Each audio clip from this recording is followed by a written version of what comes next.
നമസ്കാരം. ഡസൻ റൈസിന്റെ ആ വാചകം അതുവരെ വളരെ ആത്മവിശ്വാസത്തോടെ ഡസ്റ്റിനോട് സംസാരിച്ചുകൊണ്ട് നിന്ന അബീഗലിനെ ലേശം ഒന്ന് അമ്പരപ്പിച്ചു. ശരിക്കും ഡസൻ പറഞ്ഞ കാര്യം സത്യമാണോ എന്ന് വിശ്വസിക്കാൻ പോലും അബീഗലിന് സംശയമുള്ളതുപോലെ. അബീഗൽ സംശയത്തോടെ ഡസ്റ്റിനോട് ചോദിച്ചു, ഹേയ് അങ്കിൾ എന്നെ പറ്റിക്കുന്നല്ലോ. ഹേ അബീഗൽ, ഈ കാര്യത്തിൽ ഞാൻ നിന്നെ പറ്റിച്ചുകൊണ്ട് എനിക്കെന്താ ഗുണം? ഒരു നല്ല മാർഷൽ ആർട്ടിസ്റ്റ് ആകാനാണ് നീ ആഗ്രഹിക്കുന്നെങ്കിൽ നീ കഠിനമായി പരിശ്രമിക്കണം. നിനക്ക് പ്രതിഭയുണ്ട് എന്നതുകൊണ്ട് മാത്രം ഒരാളും നല്ലൊരു മാർഷൽ ആർട്ടിസ്റ്റ് ആകില്ല. ആകണമെങ്കിൽ പ്രതിഭയും പരിശ്രമവും ഒന്നിച്ചു ചേരണം. ഡസൻ റൈസിന്റെ ആ വാചകം എന്താണ് അർത്ഥമാക്കുന്നതെന്ന് അബിഗലിന് ആ നിമിഷം തന്നെ മനസ്സിലായി. അബിഗൽ സന്തോഷത്തോടുകൂടി ഡസ്റ്റിനോട് പറഞ്ഞു, അങ്കിൾ ഞാൻ ഈ നിമിഷം മുതൽ പ്രാക്ടീസ് തുടങ്ങിയാണ്. അങ്ങനെ പറഞ്ഞുകൊണ്ട് അവൾ അതിവേഗം അവളുടെ മുറിയിലേക്ക് ഓടുകയാണ്. ആ ഓട്ടം കണ്ടപ്പോൾ ഡസ്റ്റിന് ഓർമ്മ വരുന്നത് 10 വർഷങ്ങൾക്ക് മുമ്പ് ഡസ്റ്റിന് പുറകെ ഇതുപോലെ ഓടി നടന്ന സാക്ഷാൽ സ്കാർലറ്റ് സ്പാനറെയാണ്. സ്കാർലറ്റും അബീഗലും തമ്മിൽ നല്ല സാമ്യമുണ്ട്. സ്കാർലറ്റും അബീഗലിനെ പോലെ തന്നെ അസാമാന്യ പ്രതിഭയായിരുന്നു. പ്രാക്ടീസ് ചെയ്യാനായി ഡസ്റ്റിൻ പറഞ്ഞാൽ ആ നിമിഷം പ്രാക്ടീസ് സ്റ്റാർട്ട് ചെയ്യുന്ന വ്യക്തി കൂടിയായിരുന്നു സ്കാർലറ്റ്. എത്ര മണിക്കൂറുകൾ വേണമെങ്കിലും പ്രാക്ടീസ് ചെയ്യാൻ സ്കാർലറ്റിന് അന്നേ ഒരു മടിയും ഉണ്ടായിരുന്നില്ല. അന്ന് അവൾ കൊച്ചു പെൺകുട്ടിയാണ്. എന്നിരുന്നാൽ പോലും അവൾ ശരിക്കും പ്രാക്ടീസ് ചെയ്യുമായിരുന്നു. സ്കാർലറ്റിന്റെ ആ ചിത്രമാണ് ഇപ്പോൾ അബീഗലിനെ കാണുമ്പോൾ ഡസ്റ്റിനെ മനസ്സിലേക്ക് വരുന്നത്. ഡസ്റ്റിനൊന്നും മിസ്റ്റർ റൈസ് നോക്കി സംബോധന ചെയ്തിരുന്ന അബീഗൽ ഇപ്പൊ സംബോധന അങ്കിൾ എന്നാക്കി മാറ്റിയിരിക്കുകയാണ്. അബീഗലിന്റെ പുതിയ സംബോധനയെ കുറിച്ച് ആലോചിച്ചപ്പോ ഡസ്റ്റിന്റെ ചുണ്ടിലേക്ക് ഒരു പുഞ്ചിരി വരികയാണ്. ആ നിമിഷത്തിലാണ് വീട്ടിലെ കോളിംഗ് ബെൽ അടിക്കുന്ന ശബ്ദം കേട്ടത്. ഡസ്റ്റിൻ വാതിൽ തുറന്നപ്പോ പുറത്ത് റൂത്ത് ഹാർമൺ നിൽക്കുകയാണ്. റൂത്ത്, നടാഷ കാണാൻ സമ്മതിച്ചോ? അങ്ങനെ ചോദിച്ചുകൊണ്ടാണ് ഡസ്റ്റിൻ വാതിൽ നിന്ന് പുറത്തിറങ്ങിയത്. റൂത്ത് ഡസ്റ്റിന്റെ ചോദ്യത്തിന് മറുപടി പറയാതെ ഒന്ന് സൈഡിലോട്ട് മാറി. അപ്പോഴാണ് ഡസ്റ്റിൻ റൂത്തിന് പുറകെ അങ്ങോട്ട് കയറി വരുന്ന 2 വ്യക്തികളെ കാണുന്നത്. ഏകദേശം ഒരു 50-55 വയസ്സ് പ്രായമുള്ള, നല്ല പൊക്കമുള്ള, കണ്ടാൽ തന്നെ ആരും ഒന്ന് നോക്കിപ്പോകുന്ന ഒരു ആളാണ് മുന്നിൽ വരുന്നത്. അയാളുടെ പുറകെ വരുന്ന ആളെ ഡസ്റ്റിന് അറിയാം. പുറകെ വരുന്നത് ജെസ്സിക്കയാണ്. ജെസ്സിക്കയുടെ മുന്നിൽ വരുന്ന ആളെ കൗതുകപൂർവ്വം ഡസ്റ്റിൻ നോക്കുമ്പോൾ ആ ആള് ഡസ്റ്റിന്റെ മുന്നിലെത്തി. വന്ന ആള് മുഖവരൊന്നും കൂടാതെ ഡസ്റ്റിനോട് പറഞ്ഞു, ഡസ്റ്റിൻ ഞാനൊരു കാര്യം പറയാനാ വന്നത്. എന്നെ മനസ്സിലായി കാണുമല്ലോ. ഡസ്റ്റിൻ അതിന് മറുപടി പറയാനായിട്ട് വാ തുറക്കുമ്പോഴേക്കും അയാൾ തന്നെ അയാളെ പരിചയപ്പെടുത്തി. ഞാൻ ഹെക്ടർ ഹാർമൺ, നടാഷയുടെ അച്ഛനാണ്. റൂത്തിനൊപ്പം ജെസ്സിക്ക കണ്ടപ്പോൾ തന്നെ ജെസ്സിക്കയ്ക്ക് ഒപ്പമുള്ള ആള് നടാഷയുടെ അച്ഛനാണെന്ന് ഡസ്റ്റിന് തോന്നിയതാണ്. ഡസ്റ്റിൻ കൗതുകപൂർവ്വം ഹെക്ടർ ഹാർമൺ നോക്കുമ്പോൾ ഹെക്ടർ ഡസ്റ്റിനോട് പറഞ്ഞു, മിസ്റ്റർ ഡസ്റ്റിൻ, നിങ്ങൾ ഒരു കാര്യം അറിയിക്കാനാണ് ഞാൻ വന്നത്. എന്റെ മകളുടെ എൻഗേജ്മെന്റ് ഗ്രാൻഡ് കുടുംബത്തിലെ ടൈലറുമായിട്ട് നേരത്തെ കഴിഞ്ഞതാണ്. ഈ മാസം അവസാനം അവർ തമ്മിലുള്ള വിവാഹം നടത്താൻ പോവുകയാണ്. വിവാഹം നടത്താൻ പോകുന്നു. ഡസ്റ്റിൻ പെട്ടെന്ന് ചോദിച്ചു പോവാണ്, അതെ വിവാഹം നടത്താൻ പോവുകയാണ്. അന്ന് നടാഷ സമ്മതിച്ചു. ഡസ്റ്റിൻ, അതൊക്കെ ഞങ്ങളുടെ ഫാമിലി കാര്യങ്ങളാണ്. സർ, നടാഷയുടെ സമ്മതമില്ലാതെ അവളുടെ വിവാഹം നടത്തുന്നത് ശരിയല്ല. ഡസ്റ്റിൻ, ഞാൻ പറഞ്ഞല്ലോ അത് ഞങ്ങളുടെ ഫാമിലി കാര്യമാണെന്ന്. സർ, നിങ്ങൾ പറയുന്നത് നിങ്ങളുടെ ഫാമിലി കാര്യമാണെങ്കിലും നടാഷ എന്റെ ഫ്രണ്ട് ആണെന്നുള്ള കാര്യം നിങ്ങൾ മറക്കരുത്. നടാഷ സമ്മതിക്കാതെ നടാഷയുടെ വിവാഹം നടത്താൻ ആര് ശ്രമിച്ചാലും എനിക്ക് ചിലപ്പോ ഇടപെടേണ്ടി വരും. ഡസ്റ്റിൻ, നിങ്ങൾ എന്താ ഉദ്ദേശിക്കുന്നത്? നിങ്ങൾ ഹാർമൺ കുടുംബത്തിനെതിരായിട്ട് പ്രവർത്തിക്കുന്നാണോ? സർ, അതൊരു ശരിയായ നടപടിയല്ല എന്നെനിക്കറിയാം. എന്നാലും ഞാൻ അങ്ങ് ചോദിച്ചുകൊണ്ട് പറയുകയാണ്. വേണ്ടി വന്നാൽ അത് ചെയ്യാൻ ഞാൻ മടിക്കില്ല. നടാഷ ഹാർമണിന്റെ ആഗ്രഹത്തിനെതിരായി നടാഷയെ നിർബന്ധപൂർവ്വം ഒരു വിവാഹത്തിലേക്ക് കൊണ്ടുപോകാനായി ഹാർമൺ കുടുംബം ശ്രമിച്ചാൽ ഡസ്റ്റിൻ റൈസ് ഇടപെടും. ഡസ്റ്റിൻ വളരെ വ്യക്തമായി ഒരു സംശയത്തിനും ഇട നൽകാത്ത ശൈലിയിലാണ് ആ കാര്യം പറഞ്ഞത്. ഡസ്റ്റിന്റെ ആ വാക്കുകൾ ജെസ്സിക്കയെ ശരിക്കും ക്ഷോഭിപ്പിക്കുകയാണ്. ജെസ്സിക്ക ദേഷ്യത്തോടുകൂടി ഡസ്റ്റിനോട് പറഞ്ഞു, ഡസ്റ്റിൻ, നീ എന്ത് കണ്ടിട്ടായി സംസാരിക്കുന്നത്?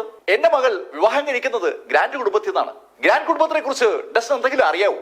ടൈലർ ഗ്രാൻഡിനെ കുറിച്ച് ഡസ്റ്റിന് അറിയാവോ? ടൈലർ എവിടെ നിൽക്കുന്നു, ഡസ്റ്റിൻ എവിടെ നിൽക്കുന്നു? ഡസ്റ്റിൻ ആ കാര്യം ആലോചിക്കാത്തത്? ടൈലർ ഗ്രാൻഡ് എല്ലാവരും പറയുന്നത് വലിയ സംഭവമാണെന്നാണ്. ആ ശൈലിയിൽ തന്നെയാണ് ജെസ്സിക്കയും ടൈലറെ കുറിച്ച് പറഞ്ഞത്. അതിനും ഡസ്റ്റിൻ ഉടൻ മറുപടി പറയാനായി വാ തുറന്നതും റൂത്ത് ഡസ്റ്റിനോട് പറഞ്ഞു, ഡസ്റ്റിൻ പ്ലീസ് ഇപ്പൊ ഒന്ന് സംസാരിക്കണ്ട. റൂത്ത് ഹാർമന്റെ ആ ഇടപെടൽ പെട്ടെന്ന് അന്തരീക്ഷം ഒന്ന് തണുപ്പിച്ചു. ഹെക്ടർ അയാൾക്കൊപ്പം വന്ന ആളുകളെ ഒന്ന് കൈ കാണിച്ചു. ഹെക്ടറുടെ ആക്ഷൻ കണ്ടതും ഹെക്ടർക്കൊപ്പം വന്ന രണ്ടുപേർ ഒരു വലിയ പെട്ടി കാറിൽ നിന്ന് ഇറക്കി ഡസ്റ്റിനെ മുന്നിൽ കൊണ്ടുവച്ചു. അവരുടെ ആക്ഷൻ സശ്രദ്ധം വീക്ഷിക്കുന്ന ഡസ്റ്റിനെ അമ്പരപ്പിച്ചുകൊണ്ട് ആ പെട്ടിയുടെ മൂടി ആ ജോലിക്കാർ തുറന്നു കാണിച്ചു. ആ പെട്ടിയുടെ മൂടി തുറന്നപ്പോ ശരിക്കും ഡസ്റ്റിന് ഒന്നും ഞെട്ടി. അകത്ത് സ്വർണ്ണ ബിസ്ക്കറ്റുകൾ അടുക്കി വെച്ചിരിക്കുകയാണ്. ശരിക്കും ഔദ്യോഗിക മുദ്രകളുള്ള സ്വർണ്ണ ബിസ്ക്കറ്റുകൾ. ഡസ്റ്റിൻ ആ സ്വർണ്ണ പെട്ടിയിലേക്ക് നോക്കുന്ന കണ്ടതും ഹെക്ടർ ഡസ്റ്റിനോട് പറഞ്ഞു, ഡസ്റ്റിൻ, ഈ സ്വർണം എടുത്തുകൊണ്ട് ഡസ്റ്റിൻ ഇവിടുന്ന് പോകണം. ഡസ്റ്റിൻ, ഞാൻ മാക്സിമം 3 ദിവസം സമയം തരും. 3 ദിവസത്തിനകം ഡസ്റ്റിൻ ഇവിടെ വിട്ടുപോയിരിക്കണം. സാർ, എനിക്ക് ഈ സ്വർണ്ണമൊന്നും വേണ്ട. ഞാൻ ഈ സ്വർണത്തിനോ എന്തെങ്കിലും ആവശ്യങ്ങൾക്ക് വേണ്ടിയോ നടാഷയുടെ കൂടെ കൂടിയതല്ല. നടാഷ ഒരു നല്ല കുട്ടിയാണ്. അവൾക്ക് ഇഷ്ടമല്ലാത്ത ഒരു വിവാഹത്തിൽ അവളെ ബന്ധിപ്പിക്കാൻ ശ്രമിക്കുന്നത് തെറ്റാണ് എന്ന് തന്നെയാണ് എന്റെ അഭിപ്രായം. പണം കൊടുത്ത് ഡസ്റ്റിൻ റൈസിനെ സ്വാധീനിക്കാമെന്നുള്ള ഹെക്ടറുടെ ഒരു മോഹം ആ ഒറ്റ വാചകത്തിൽ തകർന്നു വീഴുകയാണ്. ഏയ് ഡസ്റ്റിൻ, ഇതുവരെ ഞാൻ വളരെ സൗമ്യമായിട്ടാണ് നിന്നോട് സംസാരിച്ചത്. നിനക്ക് ഹാർമൺ കുടുംബത്തെ കുറിച്ച് വലിയ ധാരണയില്ലെന്ന് തോന്നുന്നു. ഹെക്ടർ ഡസ്റ്റിനെതിരെ കൈ ചൂണ്ടിക്കൊണ്ട് ഡസ്റ്റിനോട് പറഞ്ഞു, നിനക്ക് ഞാൻ 3 ദിവസം സമയം തരുന്നു. അങ്ങനെ പറഞ്ഞിട്ട് ഹെക്ടർ തിരിഞ്ഞതും ഡസ്റ്റിൻ ഹെക്ടറോട് പറഞ്ഞു, ഹലോ സാർ, ഒന്ന് നിന്നേ. ഹെക്ടറുടെ വിരട്ടൽ ഏറ്റു കാണും എന്നുള്ള ഒരു പ്രതീക്ഷയാണ് ഡസ്റ്റിൻ പുറകെ വിളിച്ചപ്പോ ജെസ്സിക്കും അതുപോലെ ഹെക്ടർക്ക് തോന്നിയത്. രണ്ടുപേരും ആകാംക്ഷയോടുകൂടി ഡസ്റ്റിന് നേരെ തിരിഞ്ഞതും ഡസ്റ്റിൻ ഹെക്ടർ നോക്കി ഹെക്ടറോട് പറഞ്ഞു, സാർ, നിങ്ങളുടെ കണ്ണുകളിലെ കൃഷ്ണമണിക്ക് വല്ലാത്തൊരു മഞ്ഞ നിറം കാണുന്നുണ്ടല്ലോ. നിങ്ങൾ സംസാരിക്കുമ്പോൾ ഒരു രൂക്ഷഗന്ധം നിങ്ങളുടെ മൂക്കിലൂടെയും വായിലൂടെയും ഒക്കെ പുറത്തു വരികയാണ്. എനിക്ക് തോന്നുന്നത് നിങ്ങളുടെ ശരീരത്തിൽ എന്തോ കൊടിയ വിഷം കയറിയിട്ടുണ്ടെന്നാണ്. നിങ്ങളുടെ നെറ്റി വിയർത്തു തുടങ്ങിയാണ്. നിങ്ങളുടെ മുഖത്തിന് നിറം നഷ്ടമായി തുടങ്ങി. ഒരു വിളർച്ച കാണുന്നുണ്ട്. എനിക്ക് തോന്നുന്നത് സാർ 3 ദിവസം കൂടിയേ നിങ്ങൾ ജീവിച്ചിരിക്കുള്ളൂ എന്നാണ്. 3 ദിവസത്തിനകം ഡസ്റ്റിൻ മിൽസ്ബർഗ് വിട്ടു പോകണമെന്ന് ഹെക്ടർ അന്ത്യശാസ്ത്രം കൊടുത്തപ്പോ ഡസ്റ്റിൻ ഇതാ ഹെക്ടറോട് പറയുകയാണ്, ഹെക്ടർക്ക് 3 ദിവസം കൂടി ആയുസുള്ളെന്ന്. ഡസ്റ്റിന്റെ ആ പ്രവചനം കേട്ടതും ജെസ്സിക്കയും ഹെക്ടറും ശരിക്കും ദേഷ്യത്തോടു കൂടി തറയിലൊന്ന് ആഞ്ഞു ചവിട്ടിയിട്ട് ഒരക്ഷരം പോലും ഇണ്ടാതെ കാർ നേരെ നടക്കുകയാണ്. ഹെക്ടർ ദിവസവും എക്സസൈസ് ചെയ്യുന്ന ആളാണ്. വെൽ ബിൽറ്റ് ബോഡിയാണ് ഹെക്ടർക്കുള്ളത്. അതുകൊണ്ട് തന്നെ ഡസ്റ്റിന്റെ ആ വാക്കുകൾ മുഖവിലേക്ക് എടുക്കാൻ ഹെക്ടർക്ക് പറ്റില്ല. രണ്ടാമത്തെ കാരണം, ഹെക്ടറാണ് ഇപ്പോ ഹാർമൺ കുടുംബത്തിന്റെ ഹെഡ് എന്ന് പറയുന്നത്. ഹെക്ടർക്കുള്ള ഭക്ഷണം വളരെ കൃത്യമായി മോണിറ്റർ ചെയ്ത് ശരിക്കും വിശ്വസനീയരായ ആളുകൾ ടെസ്റ്റ് ചെയ്തിട്ടാണ് ഹെക്ടർക്ക് കിട്ടുന്നത്. അതുകൊണ്ട് ഹെക്ടർക്ക് വിഷബാധ ഏൽക്കാനുള്ള ഒരു സാധ്യതയുമില്ല. ഹെക്ടറും ജെസ്സിക്കയും തറയിലൊന്ന് ആഞ്ഞു ചവിട്ടിയിട്ട് കാറ് നേരെ നടക്കുന്ന കണ്ടതും റൂത്ത് ഡസ്റ്റിനോട് പറഞ്ഞു, ഡസ്റ്റിൻ, ഞാൻ ചേച്ചിയുമായി സംസാരിക്കാനുള്ള ഒരു അവസരം ഉണ്ടാക്കാം. അവൾ ബാക്കി കാര്യങ്ങൾ പറയാനായിട്ട് വാ തുറന്നതും ജെസ്സിക്ക റൂത്തിനെ വിളിച്ചു, റൂത്ത്. റൂത്ത് പിന്നീടൊന്നും പറയാതെ വേഗം ഓടി കാറിന്റെ അടുത്തേക്ക് എത്തി. റൂത്തും ജെസ്സിക്കയും ഹെക്ടറും വാഹനത്തിലേക്ക് കയറി ആ കാർ അങ്ങനെ പാഞ്ഞു പോകുമ്പോ ഡസ്റ്റിൻ ലേശ കൗതുകത്തോടുകൂടി ഫോണ് കയ്യിലെടുത്തു. ഫോൺ കയ്യിലെടുത്ത ഡസ്റ്റിൻ വിളിച്ചത് നെൽസൺ ഫ്രോസ്റ്റിനെയാണ്. നെൽസൺ, എനിക്ക് ഒരു സഹായം വേണം. സാർ, എന്ത് സഹായം വേണം? അങ്ങ് ചോദിച്ചോളൂ. ഫ്ലെയിം ഡ്രാഗൺ ഗ്രൂപ്പിന്റെ പുതിയ തലവനായി നെൽസൺ അവരോധിക്കപ്പെട്ടിരിക്കുകയാണ്. അതിൻ്റെതായ ഒരു സന്തോഷം നെൽസൺ ഉണ്ട്. നെൽസൺ, എനിക്ക് ഈ ടൈലർ ഗ്രാൻഡിനെ കുറിച്ച് ഒന്ന് അന്വേഷിക്കണമല്ലോ. സാർ, അറിയാതെ നെൽസൺ വിളിച്ചു പോവുകയാണ്. ഏയ്, എന്തു പറ്റി? സാർ, ടൈലർ നമ്മുടെ പിടിയിൽ ഒതുങ്ങുന്ന ആളല്ല സാർ. അവരാണ് സാർ ഈ മിൽസ്ബർഗ് മുഴുവൻ നിയന്ത്രിക്കുന്നത്. മിൽസ്ബർഗിന്റെ ഏതാണ്ട് എല്ലാ കാര്യങ്ങളിലും നിയന്ത്രണമുള്ള ട്രമൻഡസ് 3 എന്നറിയപ്പെടുന്ന 3 കുടുംബങ്ങളിൽ ഒന്ന് ഗ്രാൻഡ് കുടുംബമാണ്. ആ ഗ്രാൻഡ് കുടുംബത്തിന്റെ ടൈലർ ഗ്രാൻഡ് എല്ലാവരും അറിയുന്ന ആളാണ്. ശക്തനാണ്, പവർഫുൾ ആണ്, സ്വാധീനമുള്ള ആളാണ്. അതിനു പുറമെ ആർമിയിൽ വളരെ ഉയർന്ന പൊസിഷൻ വഹിക്കുന്ന ആളുമാണ്. അതൊക്കെ കൊണ്ടാണ് ടൈലറെ കുറിച്ച് അന്വേഷിക്കാൻ ഡസ്റ്റിൻ പറഞ്ഞപ്പോ നെൽസന് ഒരു ഭയം ഉണ്ടായത്. ഹേയ് നെൽസൺ, നീ പേടിക്കൊന്നും വേണ്ട. നമ്മളതിന് ടൈലറെ കൊല്ലാനൊന്നും പോകുന്നില്ലല്ലോ. എനിക്ക് ടൈലറെ കുറിച്ചുള്ള കുറച്ച് വിവരങ്ങൾ അറിയാൻ വേണ്ടി മാത്രമാണ്. നീ ടെൻഷനൊന്നും അയക്കേണ്ട കാര്യമില്ല. ഓക്കെ സാർ, ഞാൻ കളക്ട് ചെയ്ത് തരാം. ടൈലർ ഗ്രാൻഡുമായി കണക്ട് ചെയ്തുകൊണ്ട് എന്ത് ആക്ടിവിറ്റി ചെന്ന് പെട്ടാലും അത് നെൽസന്റെ അവസാനമാകുമെന്ന് നെൽസൺ അറിയാം.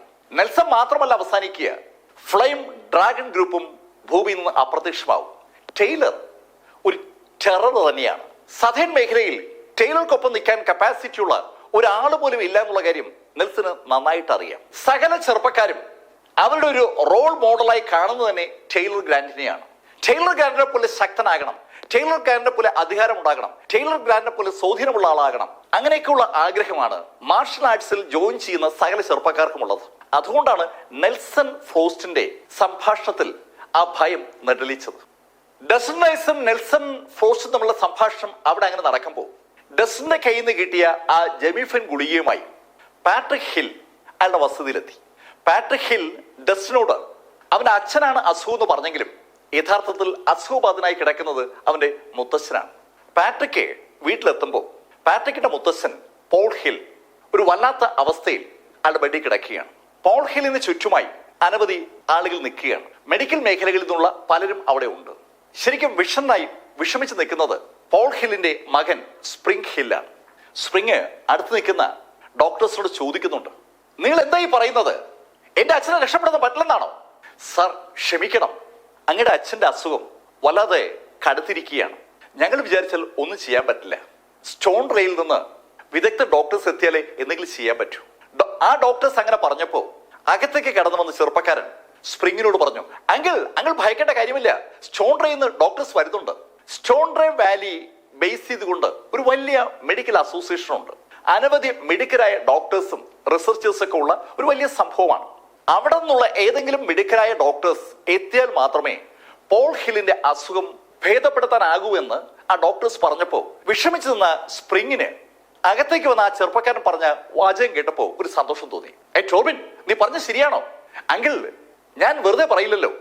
അതെ സ്പ്രിങ്, എന്റെ മകൻ അങ്ങനെ വെറുതെ പറയില്ല. അങ്ങനെ പറഞ്ഞുകൊണ്ട് മറ്റൊരാൾ കൂടി അകത്തേക്ക് വന്നു. ടോർബിന്റെ അച്ഛൻ ഓട്ടമാണ് അകത്തേക്ക് വന്നത്. ഓട്ടം ഹില്ലും ടോർബിൻ ഹില്ലും ഒരാൾക്ക് വേണ്ടി വെയിറ്റ് ചെയ്യുകയാണ്. സ്റ്റോൺ റേ വാലിയിൽ നിന്ന് ഒരു ഡോക്ടർ അങ്ങോട്ട് പുറപ്പെട്ടിട്ടുണ്ട്. ആ ഡോക്ടർ അവരുടെ ആ താമസ സ്ഥലത്തേക്ക് എത്താറായി എന്നുള്ള ന്യൂസ് അവർക്ക് കിട്ടിയിരിക്കുകയാണ്. ആ ഡോക്ടർക്ക് വേണ്ടി അവർ വെയിറ്റ് ചെയ്യുമ്പോഴാണ് സ്പ്രിങ് സംസാരിക്കുന്നത് അവർ കേട്ടത്. ഈ സമയത്താണ് പാട്രിക് ഹില്ല് അകത്തേക്ക് വന്നത്. പാട്രിക് ഹില്ല് ശരിക്കും ധൃതിയിലാണ് ഓടി വരുന്നത്. അയാൾ ഓടി പോളിന്റെ അടുത്തെത്തി പോളിനെ തന്നെ നോക്കിയിട്ട് സ്പ്രിങ്ങിനോട് ചോദിച്ചു, അങ്കിൾ, എന്റെ കയ്യിൽ ഒരു ടാബ്ലറ്റ് ഉണ്ട്. ടാബ്ലറ്റോ? അതെ അങ്കിൾ, എന്റെ ഒരു സുഹൃത്ത് നൽകിയ ടാബ്ലറ്റ് ആണ്. മുത്തച്ഛന് ഈ ടാബ്ലറ്റ് കൊടുത്താൽ മുത്തച്ഛന്റെ അസുഖത്തിന് കുറവുണ്ടാവുമെന്നാണ് എന്റെ ആ സുഹൃത്ത് പറഞ്ഞത്. നിന്റെ സുഹൃത്ത് ഡോക്ടറാണോ? അങ്കിൾ, അതെനിക്കറിയത്തില്ല. അങ്ങനെ പറഞ്ഞുകൊണ്ട് പാട്രിക് അയാളുടെ കോട്ടിന്റെ പോക്കറ്റിൽ നിന്ന് ആ കറുത്ത നിറത്തിലുള്ള ജെമിഫൻ ഗുളിക പുറത്തെടുത്തു. ജെമിഫൻ ഗുളിക പാട്രിക് അങ്ങനെ പുറത്തെടുത്തതും പാട്രിക്കിന്റെ തൊട്ടടുത്തെത്തിയ ടോർബിൻ ഹിൽ പാട്രിക്കിന്റെ കയ്യിൽ ഒറ്റയാടി. ആ അടിയുടെ ഫലമായിട്ട് ആ ജെമിഫൻ ഗുളിക അയാളുടെ കയ്യിൽ നിന്ന് തെറിച്ച് തറയിൽ വീണു. പാട്രിക്, ഈ ഗുളികളൊക്കെ കൊടുത്ത മുത്തച്ഛനെ കൊല്ലാനാണ് നിന്റെ പരിപാടി? അങ്ങനെ ചോദിച്ചുകൊണ്ടാണ് ടോർബിൻ കയ്യിലേക്ക് അടിച്ചത്. ടോർബിൻ, നീ എന്തായി ചെയ്യുന്നത്? പാട്രിക് അങ്ങനെ ചോദിച്ചപ്പോ ടോർബിൻ തറയിലേക്ക് വീണ ആ ഗുളിയുടെ പുറത്ത് ഒരൊറ്റ ചവിട്ട്. പാട്രിക് നോക്കി നിൽക്കേ ടോർബിൻ ആ ഗുളിക തറയിൽ ചവിട്ടിങ്ങി ചേർത്തു. മുത്തച്ഛനെ കൊല്ലാൻ കള്ള ഗുളികയുമായി ഇങ്ങോട്ട് വരാൻ നിനക്ക് എത്ര ധൈര്യം ഉണ്ടായടാ? ടോർബിൻ, നീ എന്തായി ചെയ്തതെന്ന് അറിയാവോ? ഞാൻ ചെയ്തത് എന്താണെന്ന് എനിക്ക് നന്നായിട്ട് അറിയാം. എന്താ, നിനക്ക് എന്നോടൊന്ന് ഫൈറ്റ് ചെയ്യണം തോന്നുന്നുണ്ടോ? ടോർബിൻ ഹില്ലും പാട്രിക് ഹില്ലും ഒന്ന് ഉരസി തുടങ്ങിയാണ്. ഈ സമയത്താണ് സ്റ്റോൺ റേ വാലിയിൽ നിന്ന് ഒരു ഡോക്ടറും അയാളുടെ ടീം അംഗങ്ങളും അകത്തോട്ട് വന്നത്. അവരെ അകത്തേക്ക് വരുന്ന കണ്ടതും ടോർബിൻ സ്പ്രിങ്ങിനോട് പറഞ്ഞു, അങ്കിൾ, ഇതാണ് ഡോക്ടർ നിക്കോളാസ്. നിക്കോളാസിനെ ടോർബിൻ സ്പ്രിങ്ങിന് പരിചയപ്പെടുത്തി. ഡോക്ടർ നിക്കോളാസ് സ്പ്രിങ്ങിന് അടുത്തേക്ക് വന്നു. സർ, ഞാൻ സ്റ്റോൺ റേ വാലിയിൽ നിന്നാണ്. ഞാൻ അങ്ങയുടെ അച്ഛനെ ഒന്ന് നോക്കട്ടെ. പിന്നെ വേഗം നോക്ക്. സ്റ്റോൺ റേ വാലിയിലെ ഡോക്ടേഴ്സ് എല്ലാരും വിലമതിക്കുന്ന ഡോക്ടേഴ്സാണ്. ശരിക്കും മിടുക്കന്മാരാണ് അവിടെ ഉള്ളവർ. അതുകൊണ്ട് തന്നെ നിക്കോളാസ് അങ്ങോട്ട് വന്നതും പെട്ടെന്ന് ആ അന്തരീക്ഷത്തിന് ഒരു ശാന്തത വരികയാണ്. അവിടെ കൂടി നിൽക്കുന്ന മറ്റ് ഡോക്ടേഴ്സിനൊക്കെ നിക്കോളാസിനെ പരിചയമുണ്ട്. നിക്കോളാസിന്റെ ആധികാരികതയെ കുറിച്ച് അവർക്കാർക്കും ഒരു സംശയവുമില്ല. നിക്കോളാസ് പോളിനെ പരിശോധിച്ചു തുടങ്ങി. ഏകദേശം ഒരു 4-5 മിനിറ്റ് നിക്കോളാസ് പോൾ ഹില്ലിനെ പരിശോധിച്ചാണ്. പരിശോധന കഴിഞ്ഞതും നിക്കോളാസ് സ്പ്രിങ്ങിനോട് പറഞ്ഞു, സർ, ക്ഷമിക്കണം, എനിക്ക് ഇദ്ദേഹത്തെ ചികിത്സിച്ച് രക്ഷപ്പെടുത്താൻ പറ്റില്ല. നിങ്ങൾ എന്തായി പറയുന്നേ? ടോർബിനും ഓട്ടമും സ്പ്രിങ്ങും ഉൾപ്പെടെ സകലരും ഒന്നിച്ച് ചോദിച്ചു പോവുകയാണ്. സർ, ഇദ്ദേഹത്തെ ചികിത്സിക്കാനുള്ള കപ്പാസിറ്റി എനിക്കില്ല. എന്റെ സീനിയർ ആണെങ്കിൽ ഇപ്പോ സെക്ലൂഷനിലാണ്. ആരും ശല്യം ചെയ്യാതിരിക്കാനായി ഡോക്ടേഴ്സ് ചില സമയത്ത് ഒറ്റയ്ക്ക് ഏതെങ്കിലും മുറിയിലേക്ക് മാറും. അവർ ഏതെങ്കിലും പരീക്ഷ നടത്തുന്ന സമയത്താണ് അങ്ങനെ സെക്ലൂഷനിലേക്ക് പോകുന്നത്. അയാളുടെ സീനിയർ ആയിട്ടുള്ള ഡോക്ടർ സെക്ലൂഷനിലേക്ക് പോയിരിക്കുന്നത് കൊണ്ടാണ് നിക്കോളാസ് ഇപ്പൊ അവിടെ വന്നത്. നിക്കോളാസ് വിചാരിച്ചാൽ പോളിനെ രക്ഷിക്കാൻ കഴിയില്ല എന്ന് അയാൾ ഉറപ്പിച്ചു പറഞ്ഞു. നിക്കോളാസ്, നിങ്ങൾ എന്തായി പറയുന്നത്? എന്താ നിങ്ങളുടെ ബുദ്ധിമുട്ട്? സർ, ഇദ്ദേഹത്തെ രക്ഷിക്കണമെങ്കിൽ ഒരു പ്രത്യേക കൂട്ടുള്ള മരുന്ന് വേണം. ആ കൂട്ട് ഇപ്പൊ എന്റെ കയ്യിൽ ഇല്ല. അത് ഉണ്ടാക്കാൻ എന്റെ സീനിയർ വന്നാലേ പറ്റൂ. തന്റെ നിസ്സഹായ അവസ്ഥ നിക്കോളാസ് സ്പ്രിങ്ങിന്റെ മുന്നിൽ അവതരിപ്പിക്കുകയാണ്. സ്പ്രിങ്ങിനോട് ആ കാര്യം പറഞ്ഞപ്പോ പെട്ടെന്ന് നിക്കോളാസ് ഒരു നിമിഷം ഒന്ന് ശ്രദ്ധിക്കുന്ന പോലെ തോന്നി. അയാളുടെ മൂക്ക് ഒന്നുകൂടെ വലിച്ചു പിടിച്ചു തുടങ്ങി. എന്തോ ശ്വസിക്കാനുള്ള ശ്രമത്തിലാണ്. ഈ ഗന്ധം എവിടെ നിന്നാ വന്നേ? അയാളുടെ ചോദ്യം കേട്ടപ്പോ ആളുകളൊക്കെ അമ്പരപ്പോടെ നിക്കോളസിനെ നോക്കുന്നതും നിക്കോളസിന്റെ ശ്രദ്ധ അയാൾക്ക് തൊട്ടു മുമ്പുള്ള ആ ഫ്ലോറിലേക്ക് പതിഞ്ഞു. അവിടെ തറയിൽ കുറച്ച് പൊടി പറ്റി പിടിച്ചിരിക്കുന്നത് നിക്കോളസ് കണ്ടു. നിക്കോളസ് പെട്ടെന്ന് ആ തറയിലേക്ക് കുനിഞ്ഞു. അയാൾ കുനിഞ്ഞ് ആ പൊടിയുടെ അടുത്ത് എത്തിയിട്ട് പതുക്കെ മൂക്കുകൊണ്ട് ആ പൊടിയുടെ ഗന്ധം ഒന്ന് വലിച്ചെടുക്കുകയാണ്. ആ ഗന്ധം വലിച്ചെടുത്തുകൊണ്ട് നിക്കോളസ് ചോദിച്ചു, ഏയ് ആരെയും ഗുളിക നശിപ്പിച്ചത്? അത് കേട്ടപ്പോ ചോർബിൻ ചോദിച്ചു, എന്താ ഡോക്ടർ നിക്കോളസ് ഗുളിക എന്നൊക്കെ പറയുന്നത്? അതൊരു വ്യാജ ടാബ്ലറ്റ് ആണ്. വ്യാജ ടാബ്ലറ്റോ? ഇത് അമൃതാണ്ടോ? അമൃത് ഇതുണ്ടെങ്കിൽ ഒരാളുടെ ജീവൻ രക്ഷിക്കാൻ ഒരു ബുദ്ധിമുട്ടും ഇല്ല. ഇത് ആരാ നശിപ്പിച്ചത്? നിക്കോളസിന്റെ ആ ചോദ്യം പെട്ടെന്ന് ആ മുറിയിലുണ്ടായിരുന്ന മുഴുവൻ ആളുകളിലും ഒരു അമ്പരപ്പുണ്ടാക്കിയിരിക്കുകയാണ്. പാട്രിക് ആ സമയത്ത് തന്നെ നിക്കോളസിനോട് പറഞ്ഞു, സാർ ഇവനാണ് നശിപ്പിച്ചത്. എന്റെ സുഹൃത്താ ഈ മരുന്ന് എനിക്ക് നൽകിയത്. ആ സുഹൃത്ത് എന്നോട് പറഞ്ഞതാണ് മുത്തശ്ശനെ രക്ഷിക്കാൻ ഈ മരുന്നിന് പറ്റുമെന്ന്. ഇവനത് നശിപ്പിച്ചു.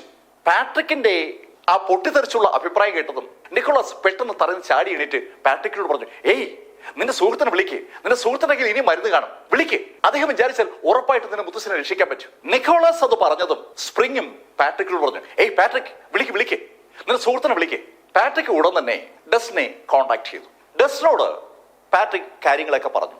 കാര്യം കേട്ട് കഴിഞ്ഞപ്പോ ഡസ്റ്റിൻ പാട്രിക്കിനോട് പറഞ്ഞു, ഓക്കെ ഞാൻ വരാം.